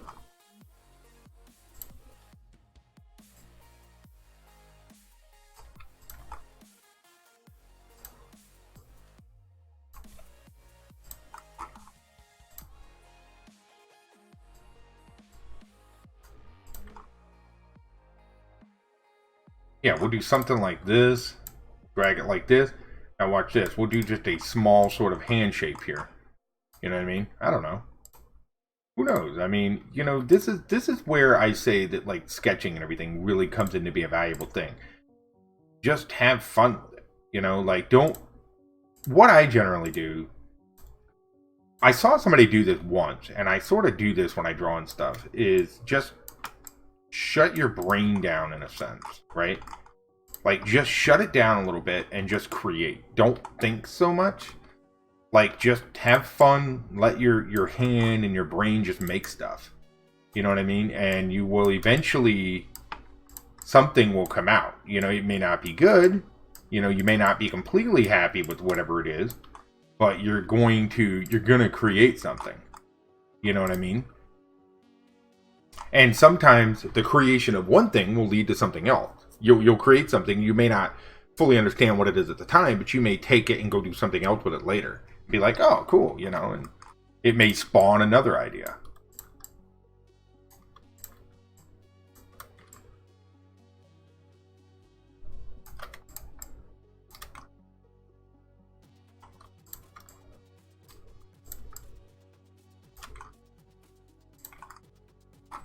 So again, these are just sort of placeholders right now, but this is sort of what I'm envisioning, is like this vehicle doing something, and maybe it's pulling something or contains something. We could put weapons on these things. We could do all kinds of stuff. But for now, it's just sort of the placeholder. It's the idea behind it. And then the picture continues to develop into whatever it is. It's so true. It is absolutely true. Like, you know, people are like, I don't know what to draw. It's like, then just draw. Just draw. Like, don't worry about it. Just pick up your, whatever it is, your mouse, your pen, your pencil, and just go. Just make stuff, you know? Like, don't worry about whether it's right or wrong, because what you don't even realize is that your brain is processing all that in the background, right? So you're learning, and you may not even realize you're learning, but you're learning. You know? It's a really cool software. It's a very powerful software. Oh, and there's something else too with that software. They're updating it almost constantly. Like it's an open source program, and it's they're developing it on a regular basis. They're releasing new updates. They're patching it. So there's a lot to come with that software. So keep your eyes out. They actually have a Discord as well, where you can go in and you can talk with other people about the software. And there's people that are actively developing it, and the developers of it are in there, and it's pretty cool. Yep. Yep. And see, mine is a literal play with shapes. Mine is like, what I'm doing is making shapes.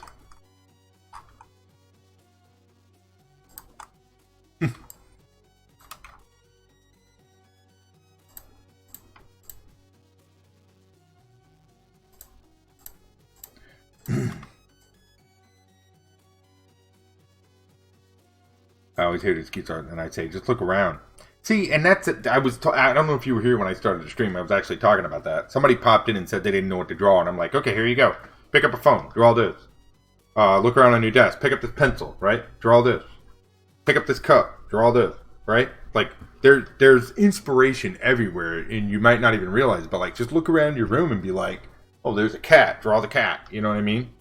Just draw something, like, whatever it is, you know? Look around. I've got a controller sitting here, draw the controller, you know? Doesn't matter what it is, just draw it. Because 9 times out of 10, you'll start drawing and you'll get inspired, and then you'll keep drawing, and then you'll just keep going, and you won't even realize it. You know, because it's like exercise, right? The hardest part is getting started. Once you get started, you feel good, you're enjoying it, and you're moving forward. It's the same thing with anything. It really is. It's the same principle. You just gotta do it. Alright, so that's gonna be our placeholder for that right now. I don't know if those are gonna stay the same. You know? Yep. Yep. I'm in the same vein. I tell people that all the time. You just gotta go. Because we could all say that. You know what I mean? We could all say, you know, I don't know what to draw. And it's true to a point. It was like today, when I went live. I had no idea what we were going to make on stream. Didn't have a clue. But I figured, you know what? We're just going to have fun. We're going to wing it. We're going to make something. And so that's what we're doing.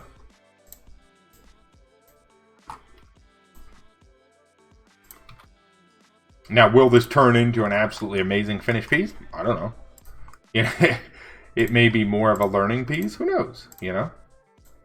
But I'm okay with that. And I think that's the other part of it, is learning to be okay with the fact that you're learning. Yep. Yep.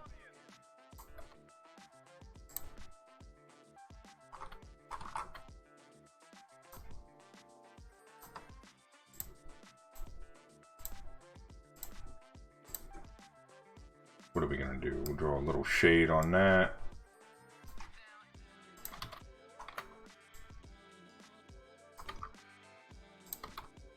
We're just going to quickly come down through here and shade some of this in so we can sort of move on to some other stuff.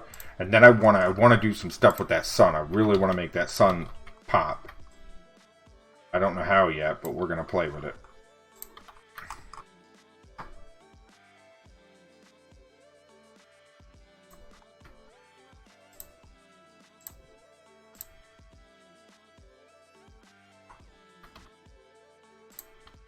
Perfect.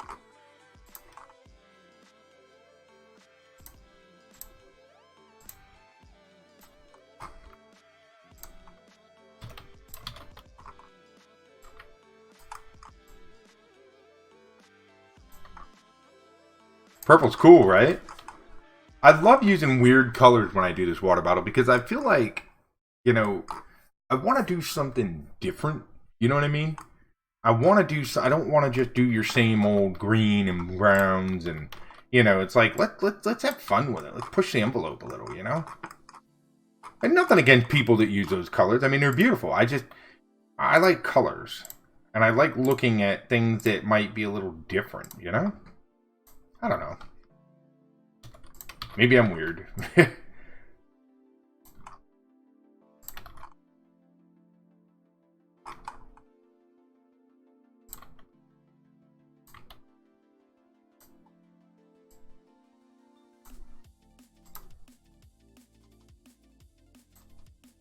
But thank you, water bottle. I appreciate it.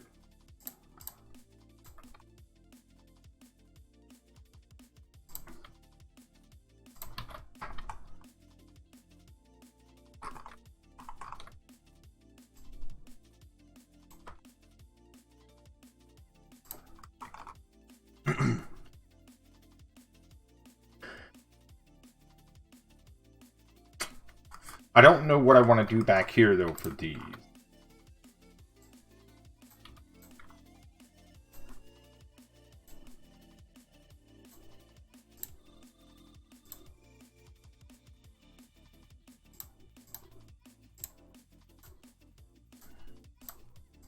You have a special imagination. You asked my daughter I'm weird. She actually told me that the other day. So, if you don't know, I'm very, very, very playful. I am... My wife... my wife. I love her. She always says I'm like a Peter Pan, because I never really grew up. I love to be a kid. I love to joke around. I love to laugh. I love to have fun. It's just the way that I am. It's just part of me, right? And so the other day, with my daughter, I'm always joking with her. And so the other day, she looked at me and she's like, "You're weird." And I was just like, "Hey, I'd rather be weird than right, you know?" And it's so funny because my kid, she's always like, "Daddy, you know, stop that. You're being silly." And I'm like, "Well, somebody's got to be silly around here. You know, you and Mom are too darn serious all the time. That's my job. I'm the silly one." And they always just roll their eyes at me. The way it is, though, you know? You gotta have fun. You gotta have fun. You have to. I mean, life's too short to be brutish. Yeah, you have to.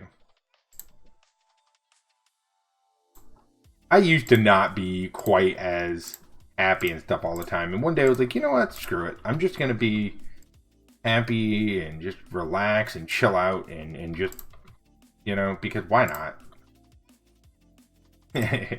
Yeah, gaming. I mean, you know, my daughter, she thinks that she's always, and you know, she's 8 now, so she's at the point where she likes to roll her eyes.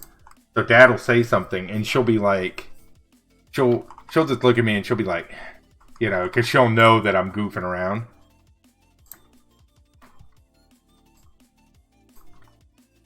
So she always gives me those eye rolls and stuff.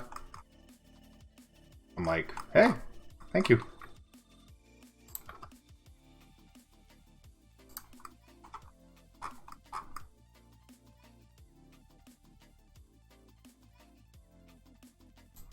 I want to... We really need to experiment with this sun soon. I want to see what we can do with this, if anything.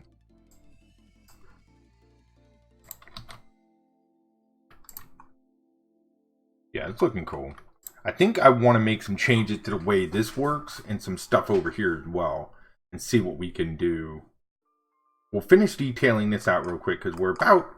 I'd say we're good on the detail with the rocks. I'm not going to do a whole lot more. What I want to do now is I want to bring that glare from the sun really, really through. And I'm not sure how I want to do that yet. So we got to play around with that. So what I'm going to do is I'm going to copy this. I'm going to paste this.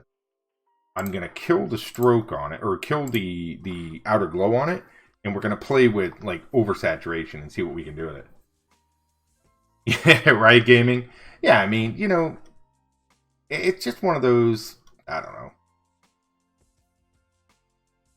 let's go really high on the saturation. And then what we're going to do is we're going to give it a little bit of an opacity. Let's go with 7 or 6. Okay. And now we're going to make sure it's a gradient. That way it has 2 colors, but we're going to do 2 really vibrant colors here. So we'll go really high with this. Because we want to make that sun look even more glossy than it already is. So we'll come lighter here.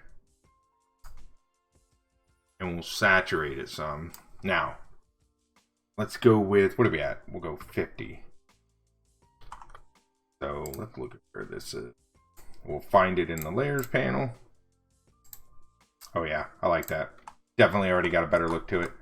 Now, let's do around the, I want to do that same glare over the rock, but I'm not entirely sure how I'm going to do that yet.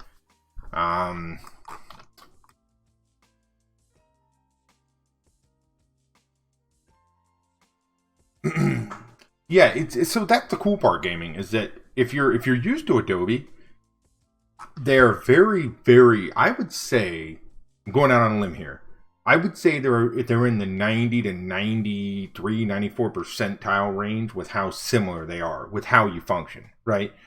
There is some variance, but like overall, if you're used to Photoshop or you're used to Illustrator, most of this you're going to be able to sort of roll into pretty easily. But, you know, how long have I been into this? I've been making digital art for about 2.5, 3 years now, I would say. I started with doing like really basic characters and stuff. Like, look at this. I pulled this up the other day. This is embarrassing, but I don't mind. So this was like one of the first things I ever made in vector art, and it looks terrible now.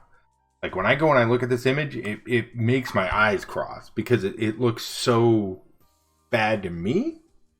But it's where I was learning and I was trying to figure out like how to use shapes, how to use colors, how to use shading, how to use like different things.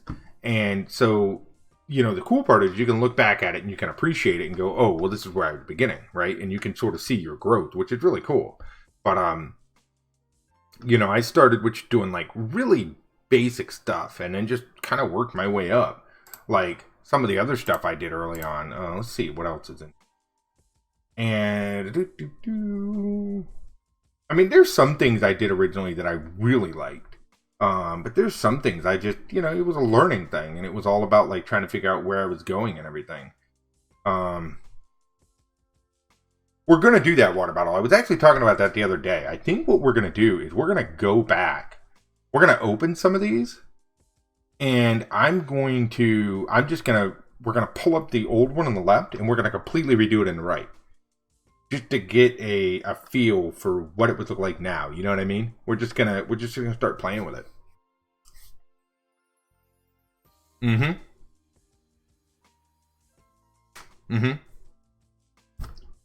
Yep. And you know, it's one of those like it's gonna be fun. Like there's some things like this. I'm still really proud of this one. This was one of the first robots I ever did, and it's really weird because I never had this really like overwhelming desire to draw robots or anything. But like for some reason they work really well with vector because when you think robots, right, you think really clean, precise lines. You think really smooth edges because I mean it's a robot, right? It's made out of metal. It's gonna look perfect in a sense. And so you know, it works really well with vector art with like shading and the way you can do, you know, the screws like here and then and just the overall shapes and stuff. It works really well. And like here with the eye, you see the in here with the shading on the eye and everything. Like, and again, it's flat, but it has an almost like, I don't want to say 3D, but in a way it has like a 2.5D sort of perspective going on. And it looks really cool. And I did a lot of robots early on, and I really figured out that I enjoyed drawing them. Like there was another one I did in here. Where is he? There's some other ones in here. And then I did stuff like this that I really liked. Like this is like an old like sort of, this is vector. Even though the lines look hand drawn, this is actually vector art. And this is where I was messing with like variants and the line shapes and everything. Thank God. And this is like an old 70s, 60s style wizard, you know what I mean? And this is all vector, you know, so the lines are actually vector shapes and stuff. But like, I was still trying to figure out what kind of art I wanted to make back then. So I was playing with like styles, and just playing around. Yeah, I mean it's good fun, you know. But it's good to look back at like where you started and where you're at now. Like here's one of my old pieces that I absolutely love. I just think it turned out really really cool. Like right here. I think this is just a really cool looking image all the way around, right? This has like an old sort of cartoony vibe for me. Hey, Pixel, what's up, buddy? Thank you for the host, man. How are you, sir? And I love the way like the bone and the arrow go in right here with the luminescent look and everything. And the tongue, and you know, it's good to look back. I wish where's vectors most clean up that most. Yeah, and that's because vectors, the lines are so daggone clear, you know? I wish you gained more attention with your live streams. Well, thank you, gaming. I mean, it's growing, buddy. You know, the thing is with art streams is that you have people who enjoy art streams and they have to go out and look for the art streams, right? Because most of the streaming culture is dominated by gaming and you know, things like that. So it's one of those, you're catering to a semi-smaller audience. You know what I mean? But it does grow with time. You know, it grows. Freaking solid. You're good, buddy. How you doing, Pixel? Good to see you, dude. We were just discussing some of my old art. So, like, look at this bow I made ages ago. You guys probably, you know what? I don't think you've ever even seen this. So this is vector as well. But it's more of a line-based vector art, right? And this is, again, just sort of the transformation of where I've been growing, you know, and how I've been growing. And like these are some of my old test drawings where I was playing with like lines and line art and how to make things look cool, you know. In my drawings. You know, don't cringe, Annie, because I mean we all had to start somewhere, you know, like look at it and go, yeah, I'm better now, you know. That's the way I do anyways. Like here's some fan art I did. This was me playing around with like line art. This is vector, right? And the thing with this is this was like one of the first times I did vector art, and I tried to do line art vector art, and it still looks good. There's quite a bit of sloppiness to it, but I'm happy with the overall effort. I don't really do this style too much. Once in a while I will, but this drawing's what, 3 years old, 2 years old. And you know, I like to look at it every now and then and see sort of where I've grown on it. But yeah. I mean, you know.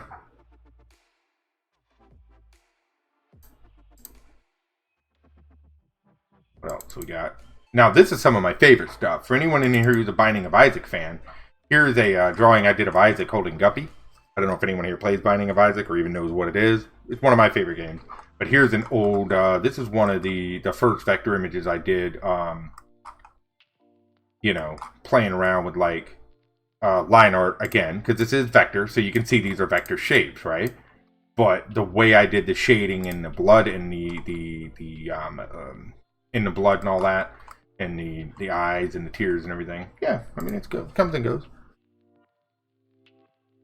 Dude, very cool, man. Well, thank you for that, host, buddy. I'm glad to see you. Good to see you, as always. I hope you're doing well, man. Yeah, I know what you mean by being busy, dude. That was like me, Pixels. I took like a good solid month off, dude, and was just sort of, you know, getting caught up on life. You know, trying to get things back on track. We got a new follower. Hey, Ventura, thank you for that follow. Thank you so much. I appreciate that. Thank you for that support.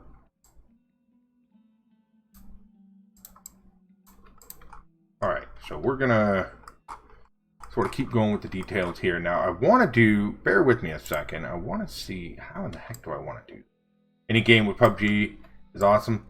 You know, I own PUBG and I never played it. I got it in a I want to say it came with my video card or something. I got like a bundle or something, and I got it, and I put it on. I put it on. I put it on my Steam account. I never played it. One of these days, I need to crack it out and see what it's all about. You didn't get to follow me. No worries. I appreciate that now. Thank you so much.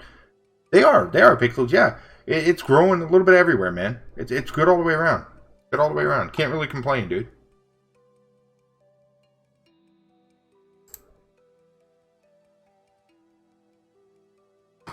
Can't really complain. It's been nice, and we're actually streaming to YouTube right now as well, Pixels. So we're restreaming Mixer, YouTube, and DLive all at the same time. So just having fun with it, man. Growing, branching out, trying to get everything consolidated, and you know.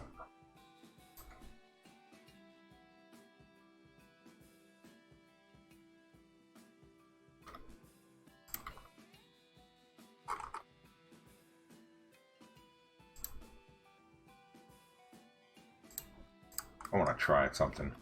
I don't know what this is going to do. I don't even know if this is going to look right, but we're going to do it.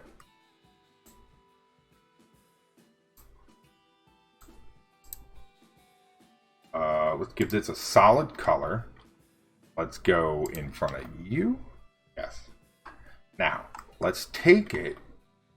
We're going to copy this. We're going to paste the style. Okay. Now, we're going to go 100%. Nope. We're going to go 20. Yes. What were you playing tonight, Pixels?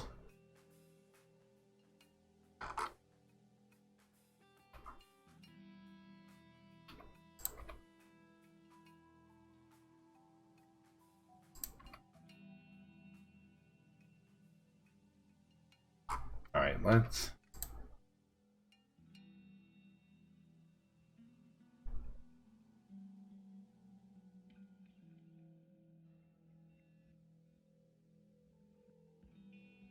Thank you, Water Bottle. Diablo season, we're playing some PoE. Oh, nice, nice, nice. Now, are you still streaming? You're streaming pretty much everything on your console now, right, Pixels? Isn't that kind of what you're... I think last time I was in there, you were saying that. PoE's a great game, dude. There's a lot of content there.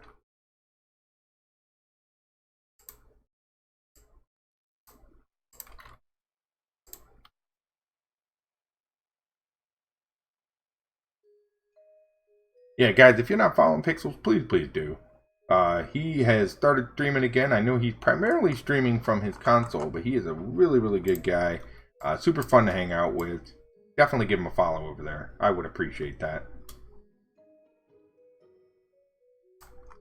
Using the PC for face rig, gotcha. Now, do you find face rig to be less system intensive than, per se, just a regular camera? Or worse, better, no different? I've always been curious about that. Because I see people use the face rig stuff. I'm just sort of like, I don't know. Elite Riley, thank you for the follow. I appreciate that. Thank you. What do we add on Mixer for follows? I'm so bad. I don't even... Oh, wow, we're almost 1,250. Very nice. That's like a goal, right? That's like a mark? Very cool.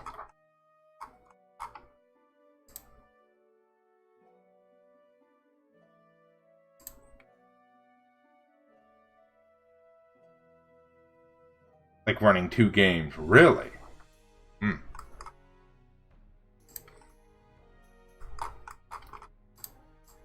I wish I could tell you what we're drawing tonight, Pixels, but this is just a weird random drawing. Does it? Yeah, I kind of thought it might. That's why...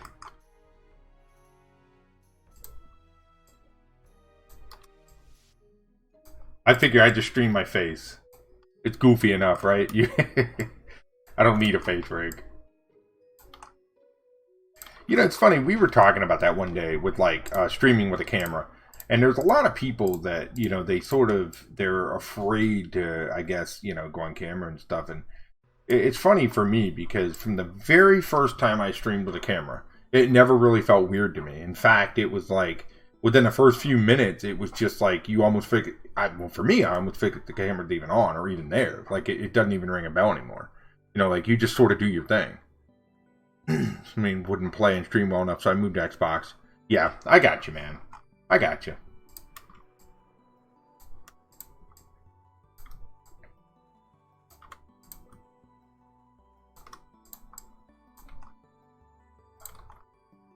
Alright, so we'll dress these up. We'll play with this. We're going to add some stuff flying in the background. Let's mess with some clouds and stuff. Let's mess with some cloud, like light cloud cover stuff. Let's see how we want to do this.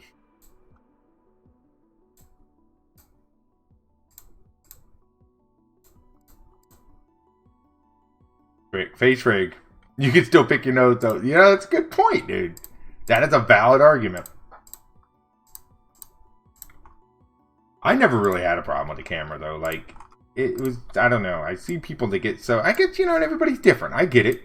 You know, it's not for everybody. Like, some people, they're going to sort of, you know, it's going to feel very weird, and they're maybe never going to get comfortable with it. But, you know, I figure, like, I'm an old dude with a beard. You know, people are either going to like it or they're not. You know, it is what it is.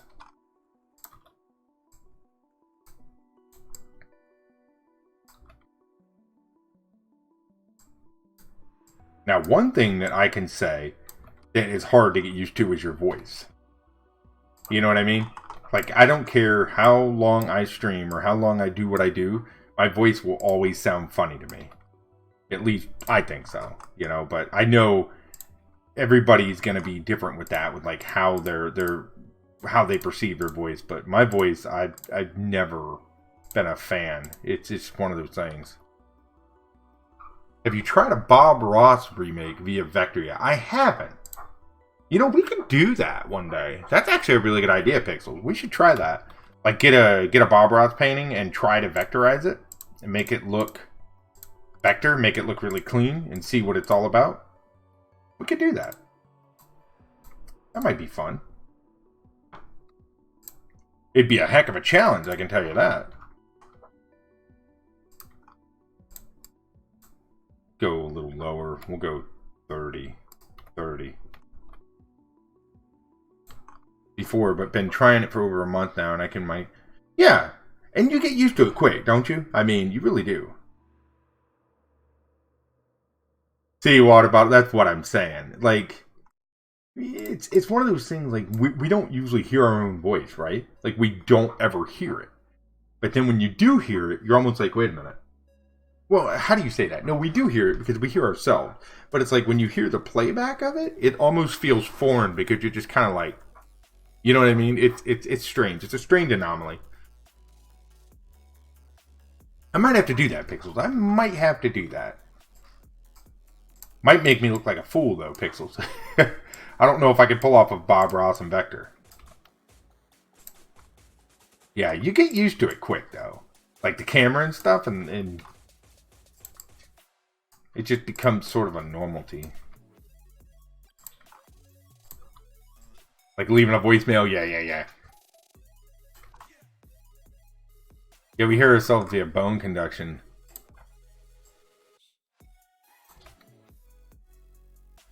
Right. Yes. Yep. No, that's true. That's super true. My voice sounds like a robot. I've never liked my voice because my voice has always been so deep that, like, people, it's so funny because, like, when I first started streaming, people would be like, is your voice really that deep? And it's like, yes, my voice is that deep. Because I guess people thought I was, like, trying to pretend or trying to, like, make my voice deeper than what it was kind of thing. And it was like, no, that's my voice, you know. Been that way for the last, I don't know, long time. Long time.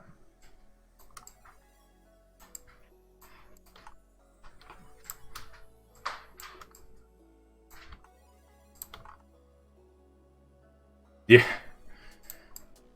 That's what people say. I don't know. I had somebody once, they were like, you should do ASMR. And I'm like, no. I don't think I'd make a very good ASMR artist. If you do a Bob Ross stream, you can wear a fro wig. We totally should. It'd be quite humorous. Am I throwing you around, Frodo? Come on, Odin. No. Not right now. Not right now. Not right now. When I tried to make cover songs that still have a robot voice. Ah.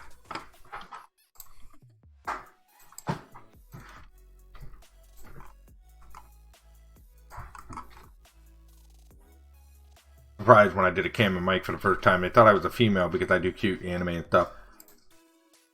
You know, it's funny you say that. I actually had somebody say that once too, because like a lot of my drawings are like very family friendly and they're very cute. You know what I mean? So like, I actually had once somebody actually, I guess, thought I was a female. I guess they'd never seen me stream or anything.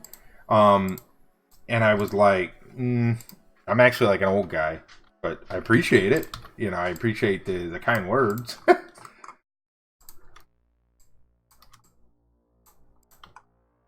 I just like making... Yeah, Frodo's up there. Frodo, what are you doing? What are you doing? What are you doing, Frodo? Huh? I got your tail. Oh, you didn't like that, did you? It is funny.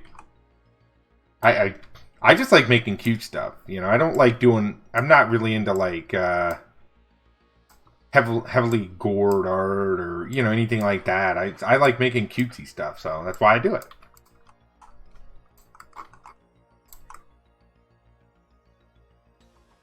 Andrew, watching you is inspiring. It makes me think I can do art. Thanks, Pixels. You know, man, go for it. I want to see some Pixels art. When do we get to see some Pixel stuff?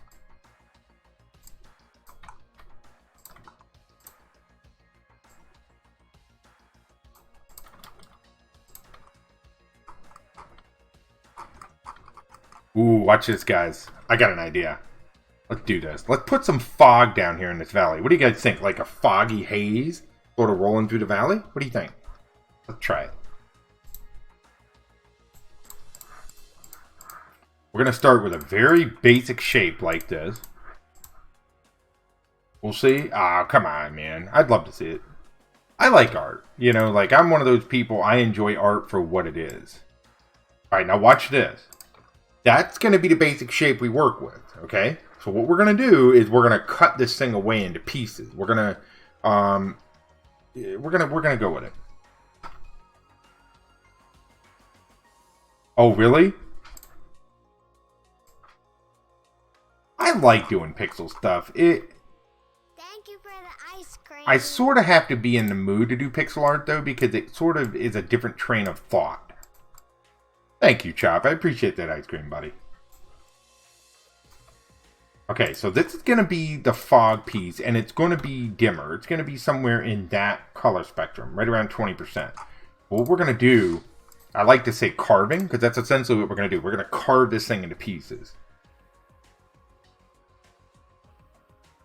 So, yeah. Yeah.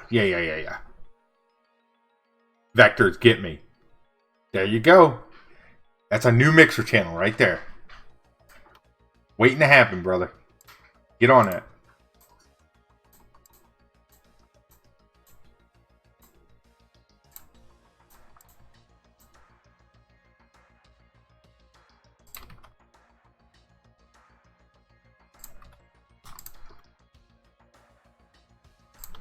But what I generally do is I start carving out these shapes like this and then just playing with them.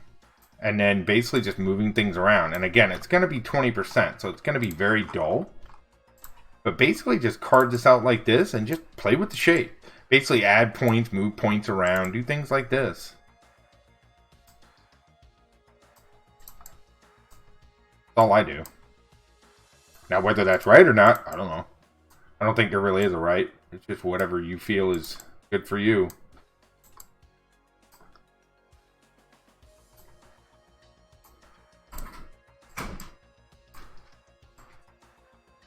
Frodo, stop jumping around. Too late at night for all that, man. Cat.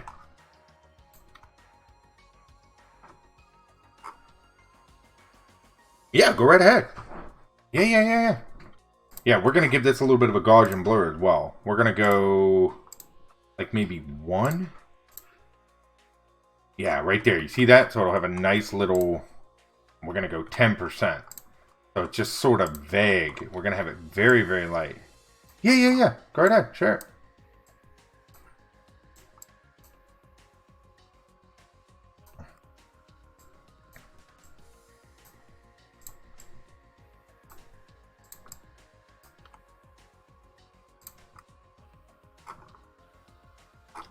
All right, so now what we'll do is we'll just continue this.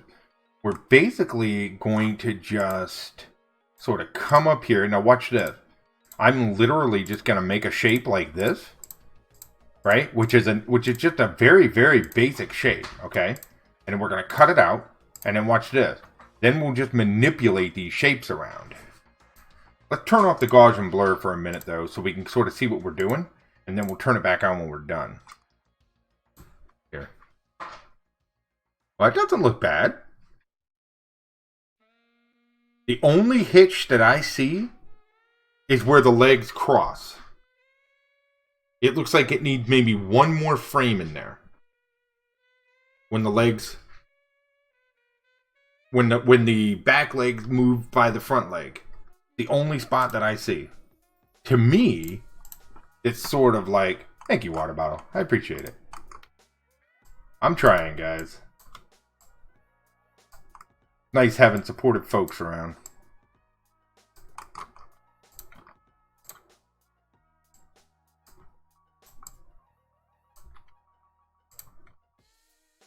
Alright, water bottle.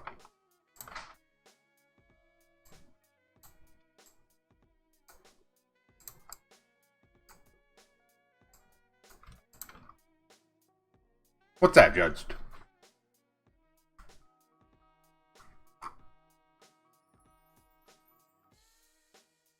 Let's come up here. We're going to cut a piece through here. And then we're going to manipulate it. I think we'll kind of go like this. I'm not really sure. We're just sort of feeling this out. We can always undo this if need be. Yep, cool. Now we'll just add some points here. And we'll just play with this a little bit. And at the end of it all, we'll do that Gaussian blur and we'll sort of move it exactly where we want it. We're just not quite ready for that yet. Okay, good. And then down here, we'll do the same thing. Add a point, and just sort of drag this down. And look at that, just sort of keep adding points and manipulating it. Yeah, see, that's one of the things with animation, right? Like, it's one thing to draw something, right? Because it's a still frame, so you can sort of get it the way you want, and then you can just kind of have it there. But when you start animating, depending on the type of animation you do, it's got to be perfect, or people are gonna see those imperfections, right?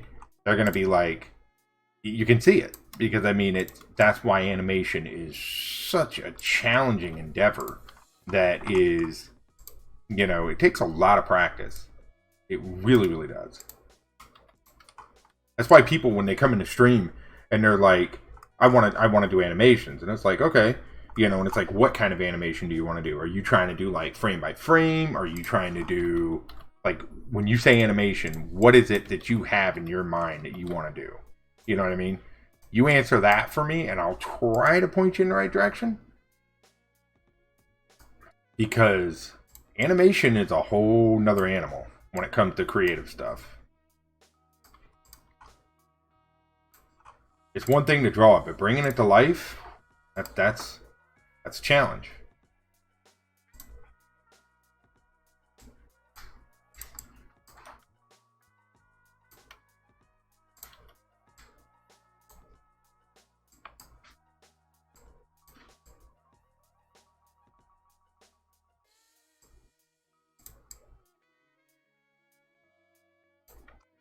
And see, I feel that way a lot too when I animate. It's one of those things where I love doing it, but there's times I just get so frustrated with it because it's so challenging and it's so mentally tasking.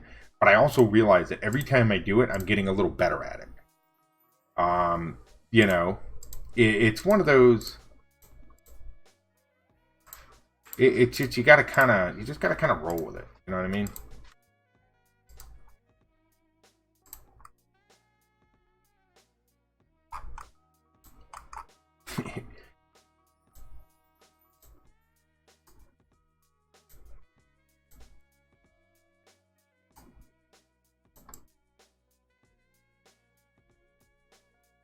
All right, Annie. Take care, buddy. Have a good lunch, man. But it's fun and challenging. Yeah, and that's the thing, is that, and sometimes you just need that challenge, right? Like, even if you don't do animation on a regular basis, sometimes it's just nice to have something different on your brain rather than drawing. That's why I do streams like this, and I'm thankful that people want to see it, where it's more of instead of me busting out like a really quick image, it's me just sort of, learning and figuring things out as I go, because it's one of those, like, this is where your growth happens. You know what I mean? When you're doing things like this. It's not that I don't grow when I'm drawing my normal stuff, but when I draw this stuff, this is where I really truly grow, because I'm testing out new ideas and I'm playing around with like different concepts and stuff. Whereas when I'm doing like commissions and stuff, I don't usually when I do commissions, people pay for like a specific thing. So I'm drawing to the T exactly what it's supposed to be. As opposed to this, where it's more like, hey, let's figure this out. Let's try this. I wonder what this does, And that's why it can be really nice to do this kind of stuff, where there's no real pressure of being right or wrong, per se. You're just kind of being creative and having fun.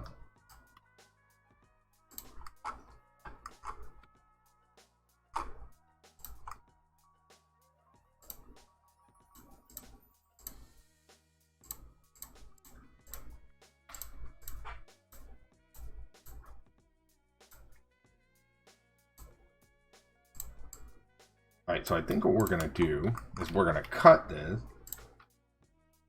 Going to put it there, back in between those hills. Now, we're going to start shaping this stuff around. For the walk cycle, let me see. You have the basics. You definitely have the basics. Like, that right there is very smooth. So now the thing would be like, how far do you want to take that? You know what I mean?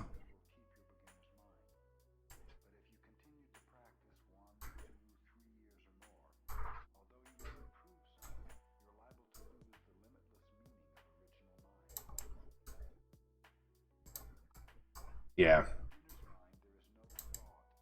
And see, that's generally what I'll do. Like, when I'm at work and stuff, or if I have free time, I'll open, like, Pencil 2D, and I'll just animate something really quickly. I'll just, bust it out. You were wrong. No, just keep practicing, man. Just keep practicing.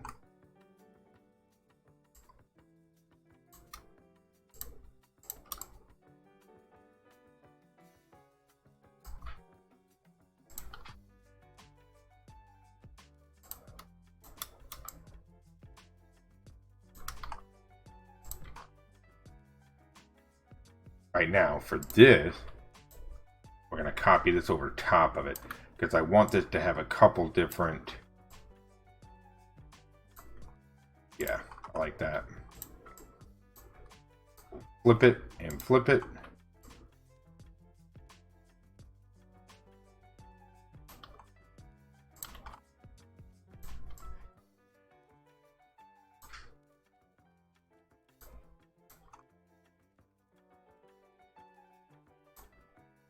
We'll kind of just stick it in here like this. Yeah, I'm liking it. I think it's looking good. It's starting to come together. Yes. It's so funny. I hear this all the time. It's people can be so mean, but hey, I try to school them with it. So I'll do a piece of flat art. Like, let me give you an example.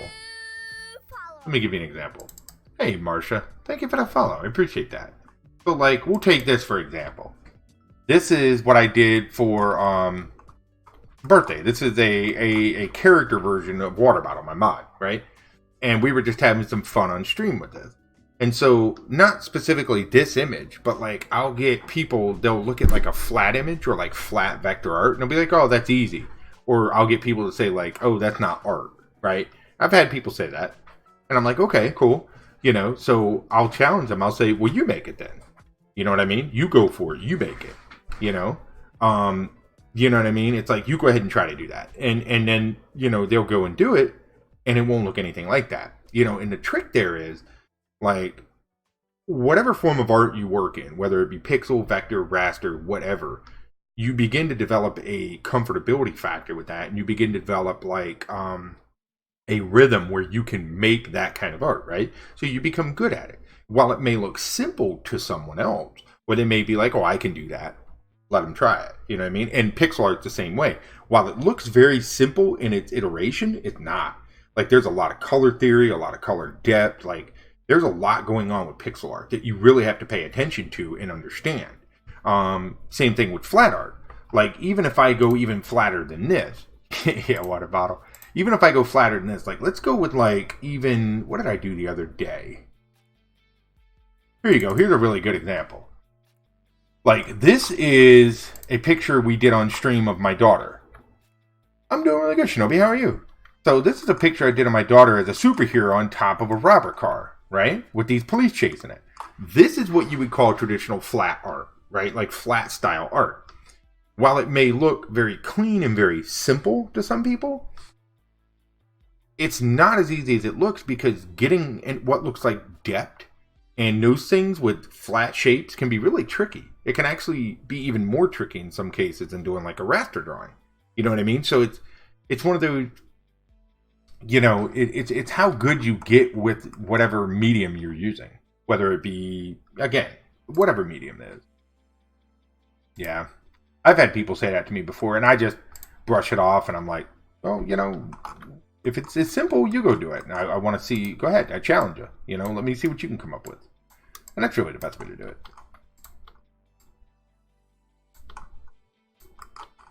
So we're gonna stick this here. Now, I want to do this. We're going to put some... Absolutely. Thank you for stopping in. Hope you're having a great night.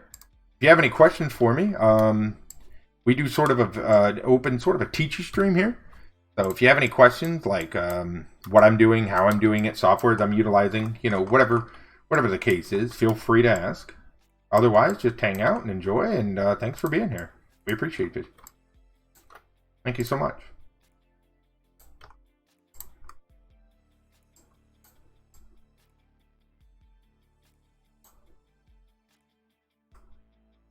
Oh, absolutely.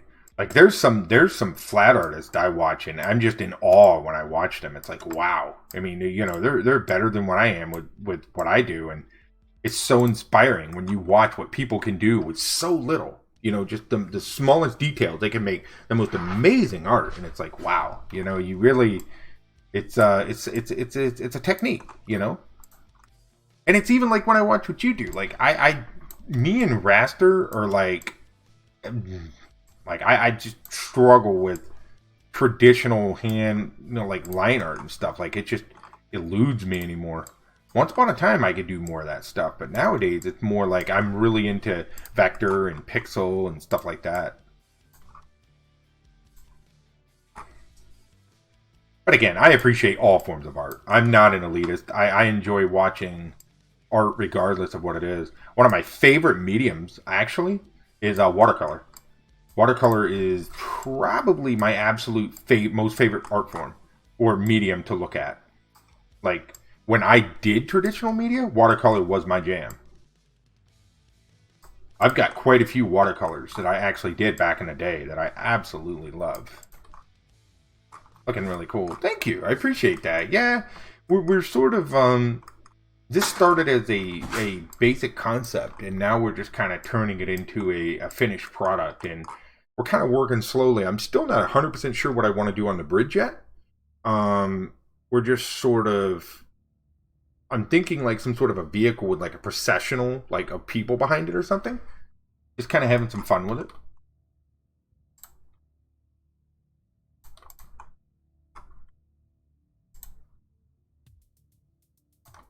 Same watercolor. I love watercolor. Like I think the quality you can get out of watercolor and what you can do with it, like the way you look at. I love watercolor. Like it's one of my favorite real medium to look at, if not my favorite.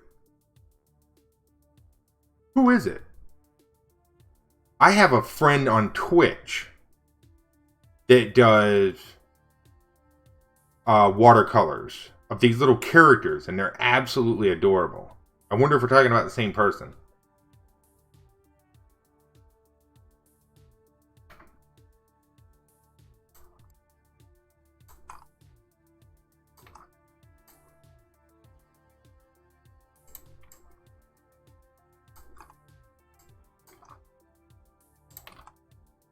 I like those stars, man. That's looking really cool. Now, you know what we need up there? We need some sort of like a...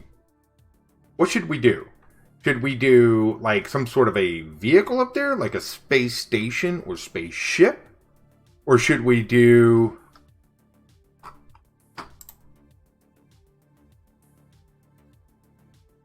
Now, I don't know her. There's another girl on Twitch that I know, though. She does some watercolor stuff, and they're absolutely adorable. Absolutely adorable. She does a fantastic job with them. Now watch this. I want to try to put some of these stars in front of the sun, because it would make sense to me that there would probably be some. Water bottle is the idea generator here, guys. That's her. That's what she does. She comes up with the good stuff. Like a cruiser or something? Yeah. Does it make sense to have stars in front of the sun? It does to me. Or am I off balance here? What do you guys think? Because maybe one or two, maybe not too many. Maybe just a couple. The pressure. Alright, I want to do a couple more shapes here, and then we'll turn on that Gaussian blur here as well.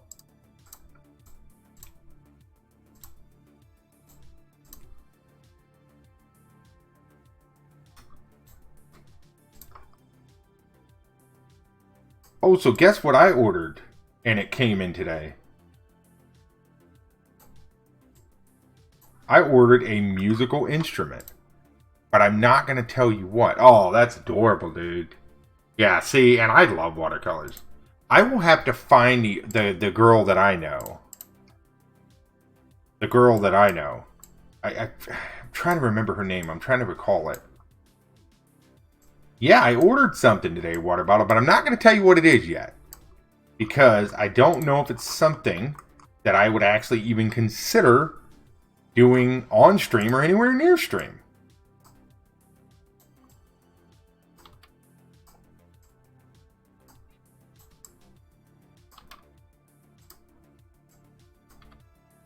We will see.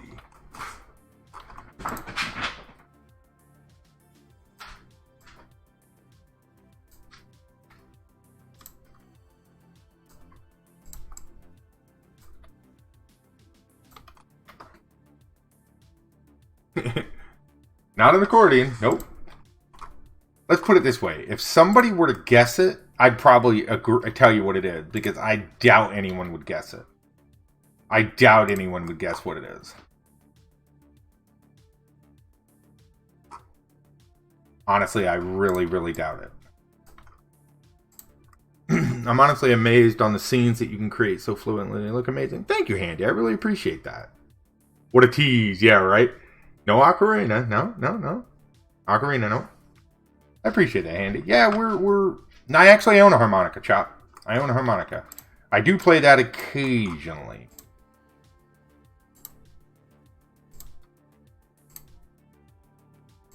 Yeah, we're just having some fun here, Handy. We're, just kind of... We went into this with an idea, and we're just rocking and rolling here to see what we can come up with. We're trying to make something sort of sci-fi, futuristic, something unique. Not a recorder. Some, like, third world country thing? No.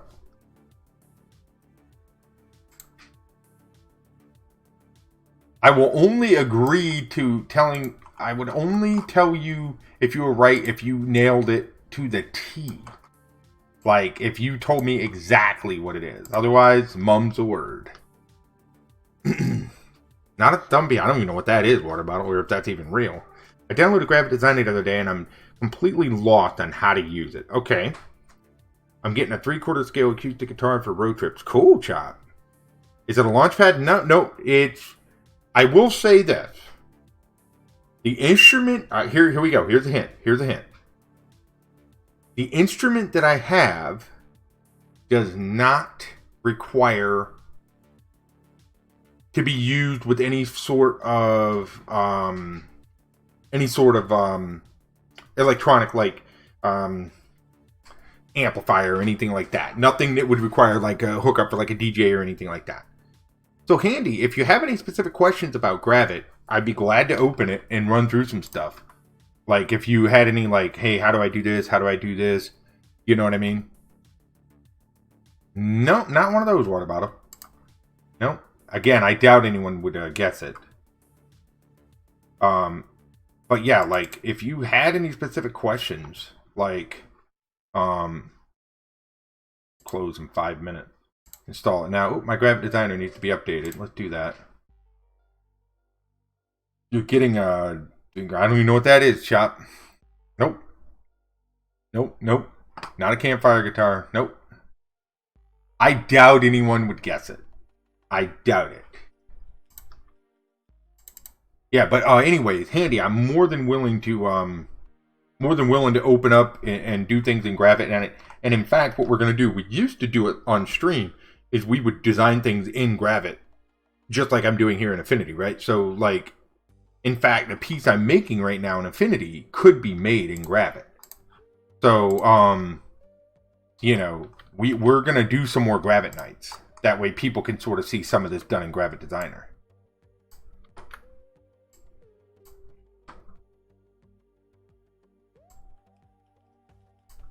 Nope, it's not that.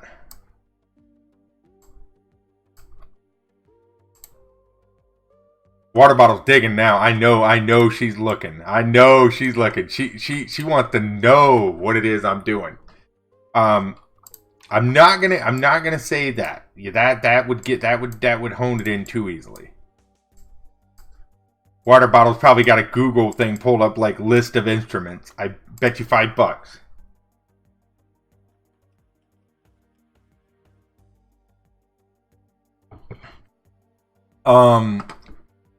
And I'm going to tell you right now, Handy, that is the exact frame of mind you should be using.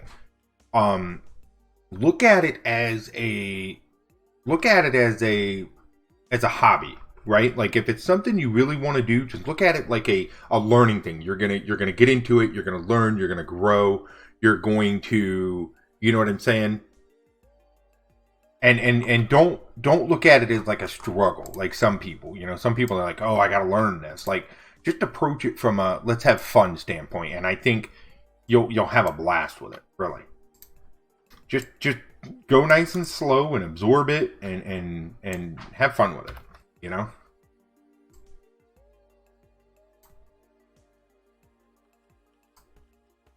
Because that was exactly the frame of mind I was in when I started. Probably. Not a matte piano. I'm not even sure what that is. No, not a matte piano. Sonic handpan. No, no, I don't. Nope. It's laying right in front of me. I can tell you that. It's on the other end of the desk over there. It's probably 2 or 3 feet from me, right over there. I could tease you with it, but no. Not gonna give it away.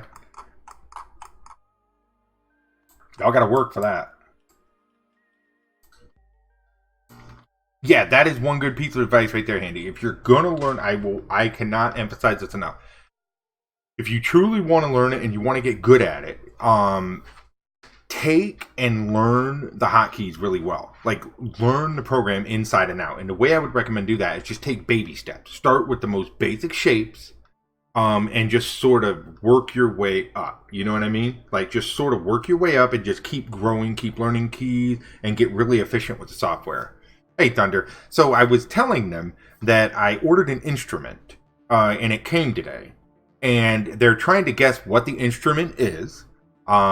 And I told them if they guess what it is, then I will tell them, if they get it right, I will tell them, yes, that's what it is. So they're like going through Google list of instruments. The only hint was it does not require like an amplifier or any sort of electronic means like that.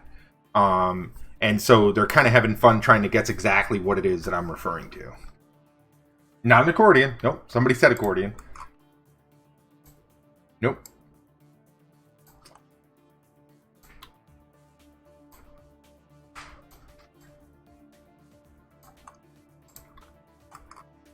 Nope.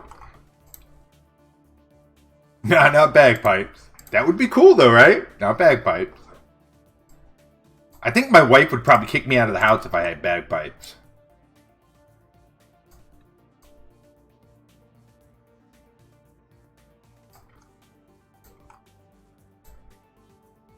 Congo drums, nope. Natural amplification, right.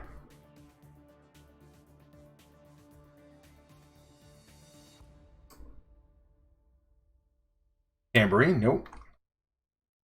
It's not a guitar. No, it's not a guitar. Triangle.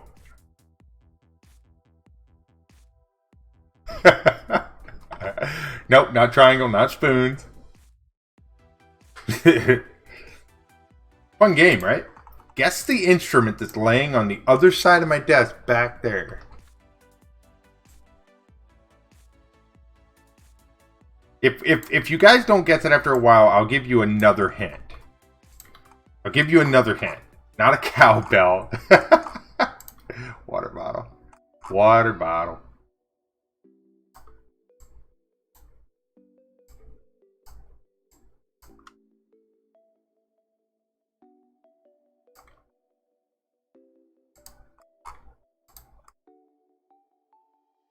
It doesn't require like an amplifier or anything. Nothing that would be like you have to plug it in. So in other words, it's an instrument that you could just pick up and use, right? Like you wouldn't necessarily need to plug it into anything. It wouldn't be like, oh, I have to use this. Not a guitar. Nope, not a guitar. Flute? Nope. Nope.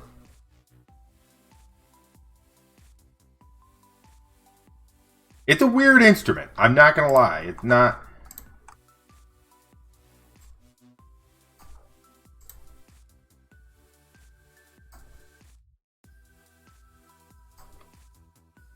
Cowbell. Right. Water bottles gets at triangles, cowbells.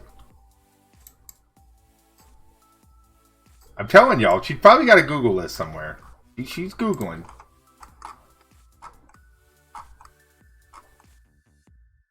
Alright, what are we at on this? 10. We're going to go 5%.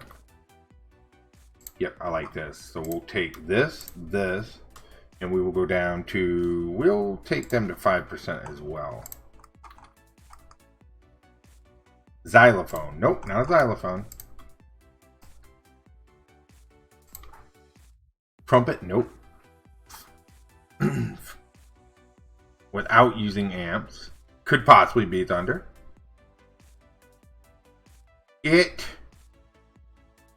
No, I'm not going to give you all that because that's too much info there.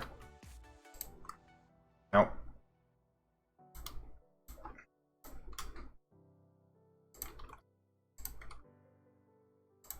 We're going to go with 10 on this. I don't want to go...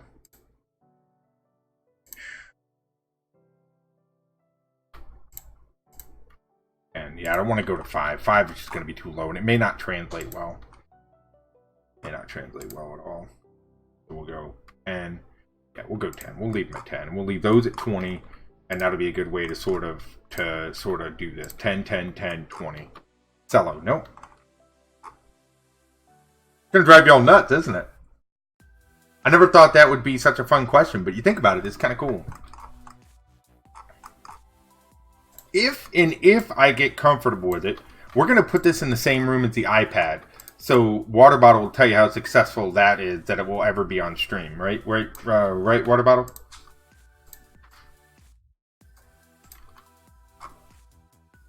Maybe he is baiting us and he doesn't really have an instrument. Nope, I definitely do. No oboe, no French horn. Nope. Nope, definitely do. I was practicing it today, Handy. There is definitely an instrument here.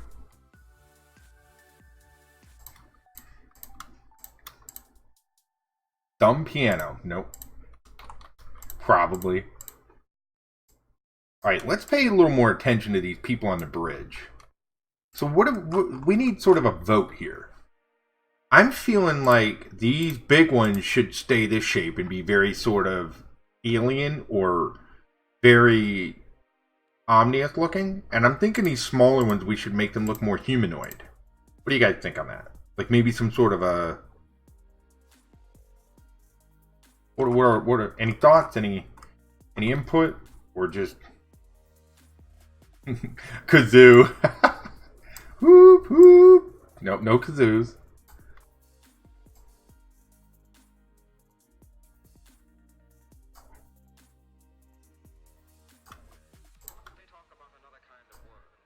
No kazoos. No.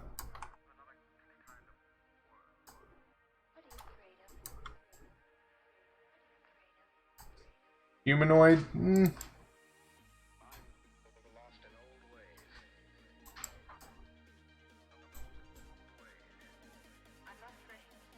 You know what I want? I want pancakes in the morning. I think I'm going to make pancakes with my kid.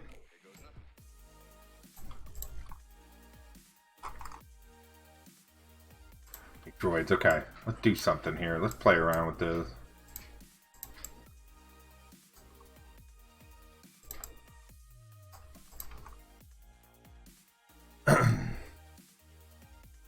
Can be used without electricity. Yeah. A didgeridoo? I don't even know what that is. Water bottle. I'm trying to think of something to draw. All right, Shinobi. So I'll give you the same example we gave somebody earlier. So what I always recommend to people when they get stuck in that what do I draw thing is it's like look around the room you're in, look wherever you're at, right? So like you can pick up anything and just try to draw that. So because one of the biggest steps to drawing is just getting started and getting that initial ball rolling, right? So like pick up your phone, draw your phone, draw a pencil, draw a cup. You know what I mean? Like pick up anything and just start drawing it, you know? And you will, you know, you'll either gain inspiration or you'll start making something and it might lead to something else. Because I find it's sort of like exercising or something, right? Like it can be a real pain to get started, but once you get started, then you're sort of in that groove. You know what I mean? So just pick up something like anything on your desk and just start drawing it. And generally, that'll get you motivated and sort of moving in the right direction. Is it too much to ask if it's made out of a certain type of material? So that's cheap eating. There you go. I will say that it definitely has wood in it. Not a piccolo. No, it has wood in it. I'm trying to think of what else I could say about it without just giving it away.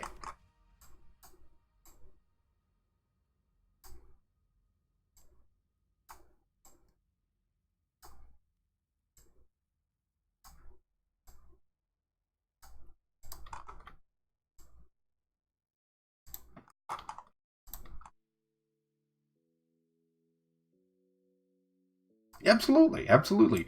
I mean, because I know where you're coming from. It can sometimes be overwhelming or difficult to like figure out, you know, what am I going to draw or what you know what I mean, or getting started. And honestly, just get the pencil to the paper and just start making something. You know, that's really the best way to start.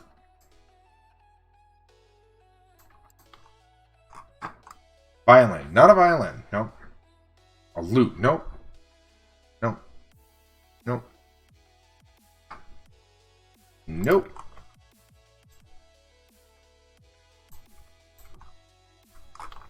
It can be handheld. Yep. Yep. Yep. It can be handheld.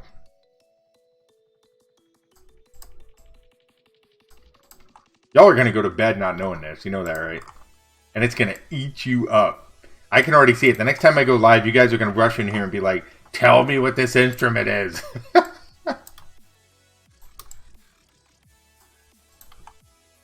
You don't care. Yeah.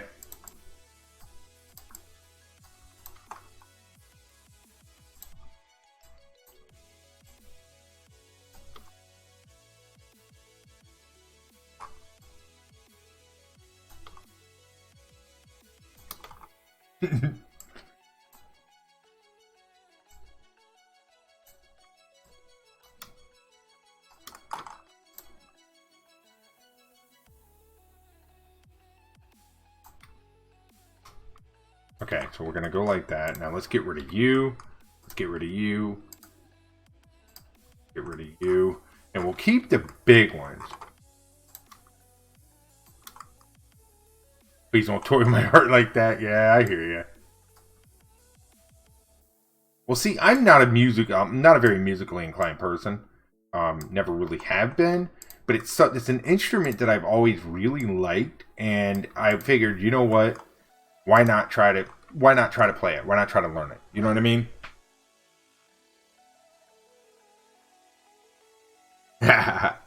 Asking if this instrument is not played often would be too giving away. I mean, it's played pretty often. The thing with it is it's a unique instrument that is, it's an older instrument. It's not of modern design, like in the last 40 years or anything. So I mean, it's an older instrument. You know, so it's not something that's like been developed within the last 50 years or something.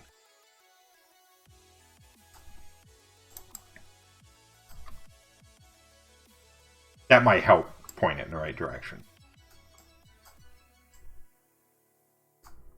What we'll do is we'll take this and we're just going to keep shaping these down until we have some sort of a character shape. A what? What about what are you even? Washboard. Not a washboard. Nope. Symbols. Nope. Nope.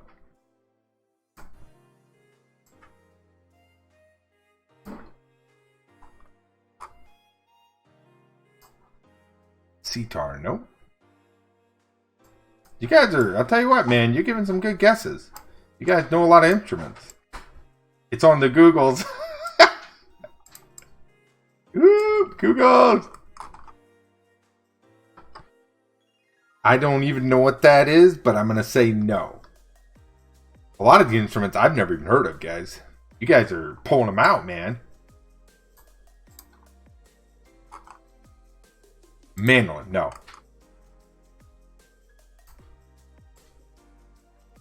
I can't give it away that easy. Not if you guys are having this much fun guessing it. Maybe we should make it a giveaway. Whoever guesses the instrument, I can do a giveaway. That might be fun. Violas, nope.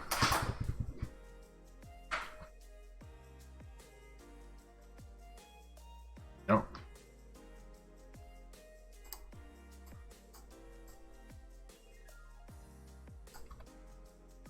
Water bottle's gonna be messaging me on Discord. Is it I can already see it. Bassoon, nope.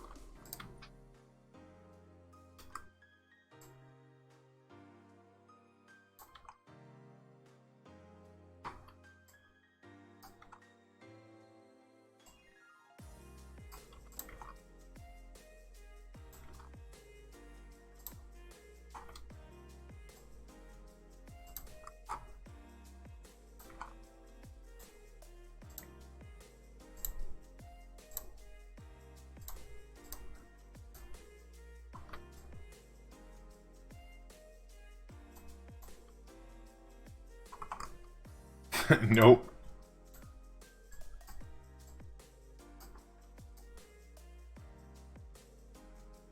Is it from Europe?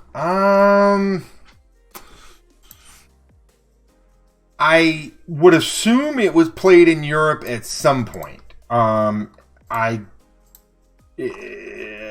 some point. I don't know how. Let me think on that. A version of it would have been played in Europe at some point. But the instrument that I have is probably more native to... No, I guess, yeah, it would have been at some point. It would have been at some point. Yeah.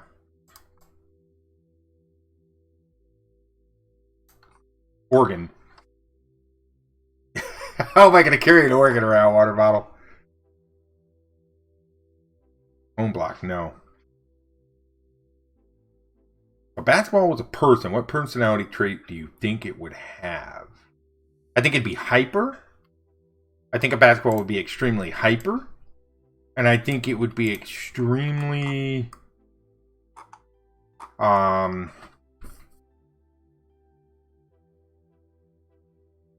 because it's moving a lot. And I think it would be extremely loud. since they're pretty loud when they get bounced and thrown around. You know what I'm saying? Xylophone, nope. Heart, nope. Sweaty. Sweaty would be another one. So it would be an extremely loud, hyper, sweaty person. I think that'd be a perfect fit for a basketball.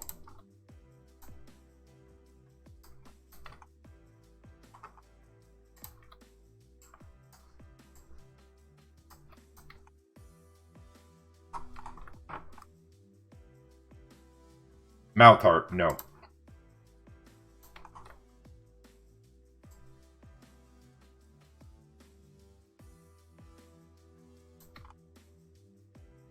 Twang, no. Wing, wing. Does that help, Shinobi?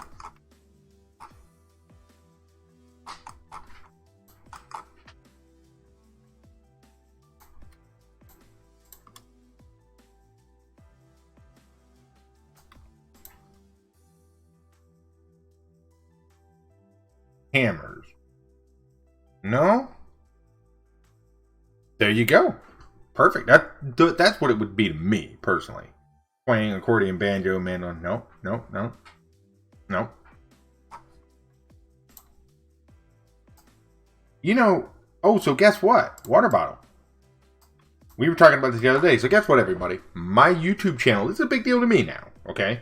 My YouTube channel, as of yesterday, passed 15,000 viewers. 15,000 total views on all my videos, which I was pretty happy about. No. How did you learn how to make vector art? Hey, Zach. So honestly, I self-taught. Yeah, I see right here now, buddy. I've got you guys on Restream, so you can see it on chat there. So Zach, I learned through basically through just trial and error, bud. Just getting on it and figuring it out. Basically, just kind of working away at it. You know, just keep going. Thank you guys. I appreciate it. I was hyped. Like, you know, it was one of those things, like, I wasn't really sure what to expect out of YouTube in terms of, like, total views and things like that. But, yeah, I'm almost to 400 subscribers, and I passed 15,000 total views. So I was like, wow. You know, it's definitely growing. It's moving in the right direction. I was really, really happy about that. What application is this? This is called Affinity Designer right here, Zach. But I also use some other applications. This is a paid application. I also use a program called Gravit Designer, which is a free vector-based application. And then another free vector-based application would be Inkscape. And they all work pretty similar in terms of functionality. And in case you're not sure, we do a very sort of educational stream here. So if you have any specific questions on like a certain technique or something, feel free to ask. And thanks for stopping by. I appreciate it. Let's see. So that knocked out made of wood used in Europe at some time. Okay. Yeah, but yeah, thanks guys. I appreciate it. I was really excited about YouTube.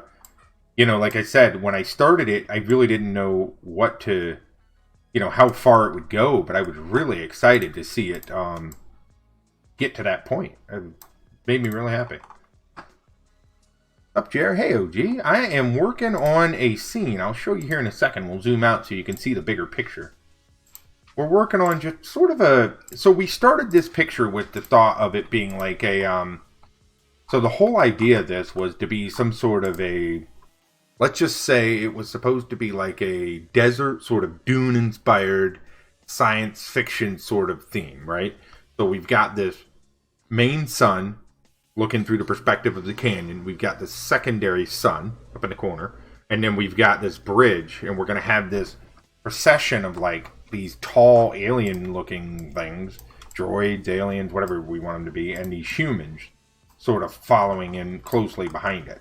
And we're just kind of playing around and we're talking about different things and just having a good time. Sort of an informational thing. What do I like better? So my personal program of choice is without question Affinity Designer, Zach. Without question, because it is the program that I use the most, the absolute most. Now, having said that, if you're new to vector art or you're new to this style of art, period, I would recommend starting with one of the free programs just to kind of get your feet wet and sort of see what you think about it. You know what I mean? To see if it's something you really want to pursue and continue with. I would suggest maybe starting with Gravit and or Inkscape or something like that, just to kind of get the ball rolling and see where things go for you. You know what I mean? Is it an instrument that is used with your fingers? Yeah. Yeah, you definitely use your finger. You hold it. You use your fingers and stuff, yeah. You guys are still gunning, ain't you? Thunder wants to guess this.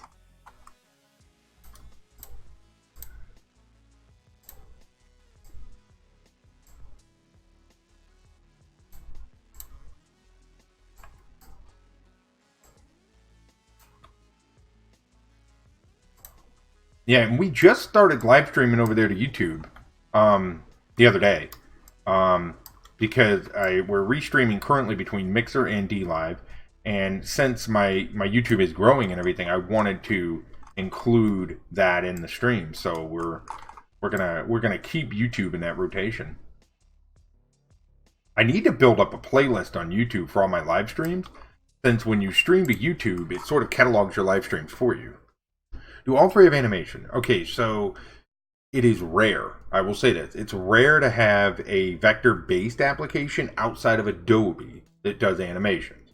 So, to sort of sum that up, I use a program called Moho to do all my animations. And I will open up a couple examples to kind of show you some of what it does. It animates vector-based stuff. So like if we play this little eyeball thing here I made, this is actually a vector 2D shape that was animated using rigging within Moho. So it uses bones and controllers and stuff to sort of control the motion or the movement of the art. So what that is right there, that's a flat vector shape with shading and the eyeball and everything. And then using the program, I squash it, stretch it, manipulate the shapes and stuff to make it look almost three-dimensional or make it look like it has motion, right? And also, like, there's other things I've done in there, like we did this little face here, right? Same concept. This is 2D art that through boning and rigging, it has basically created almost a 3D looking face in a way, right? Or you could use that 3D in animation. Does this object have holes? Yeah, it has holes. Yeah. Yep.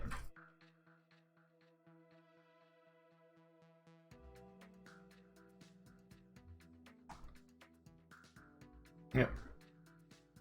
But yeah, that's what I use to animate. That. And actually, we were working on animations the other night. We do animations here on the stream sometime as well. But tonight we're just working on some vector stuff. I don't think I want to do full-on arm like that. I think we'll just do a smaller. I don't want to do the whole separation thing there. We'll just do a slight kickback.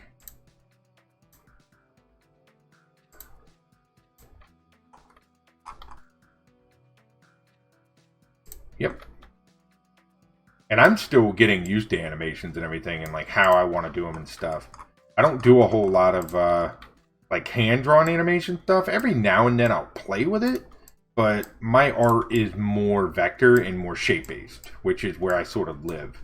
And so that's kind of where everything has been sticking.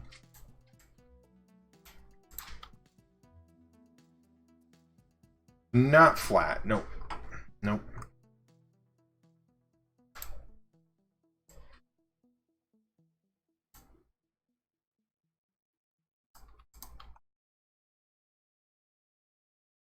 Alright, cool. So we're going to take this and this. Yeah, but if you have any specific questions, let me know, Zach. I can try to clarify some little things for you if need be. And I like the fact that these are tall and sort of look like they're lanky and just sort of floating, where these look as though they're sort of walking like humans, right? And then we can do some small kids as well. So we can take this shape, copy it over, shrink it down, and sort of, thank you for the lemon, Andy. I appreciate that. And make it look like a kid, right? And the way we'll do that is we'll just modify some of this, the head shape. We'll just take some of this and maybe make it look like it has long hair or something like that. You know, I mean, there's different ways to do this. I'm not sure how I want to do it yet, but we'll do something, and then we'll add some detail to that vehicle. So, let me check something. So, we've been live for 4 hours. Wow. So, here's what we're going to do. I think we're going to start wrapping this party up, and we will work on this piece some more probably next stream. Because I'm going to need to get going to bed here very, very soon. And I think what we'll do is we'll look and see who's live. I'm not even sure who's live at this point at night, but we will see. Thank you for the lemons, Handy. I appreciate that. So, folks, thank you so much. Thank you, everybody, for being here. Thanks for being a part of the stream. Thank you for the follows. Thank you for the donos. I really do appreciate it. Merc, thank you so much for that dono over there in Mixer. Thank you guys so much. And what I will do, Thunder, is if we don't get the instrument guest this time, I'll drop some bigger hints. It's not anything you hit. I will drop some more hints next time. You'll have to be here for it though. I will. Y'all have a great night. Thank you guys so much. Water Bottle, thank you for being here. Thanks for being a mod. Thank you guys so much. I really do appreciate each and every one of you. Thanks for the support. It can't go understated. Thank you guys so much. Thank you. Have a great night. I will catch you guys. What is today? Thursday. I will be live again on Friday. So have a great day. See y'all later. Bye.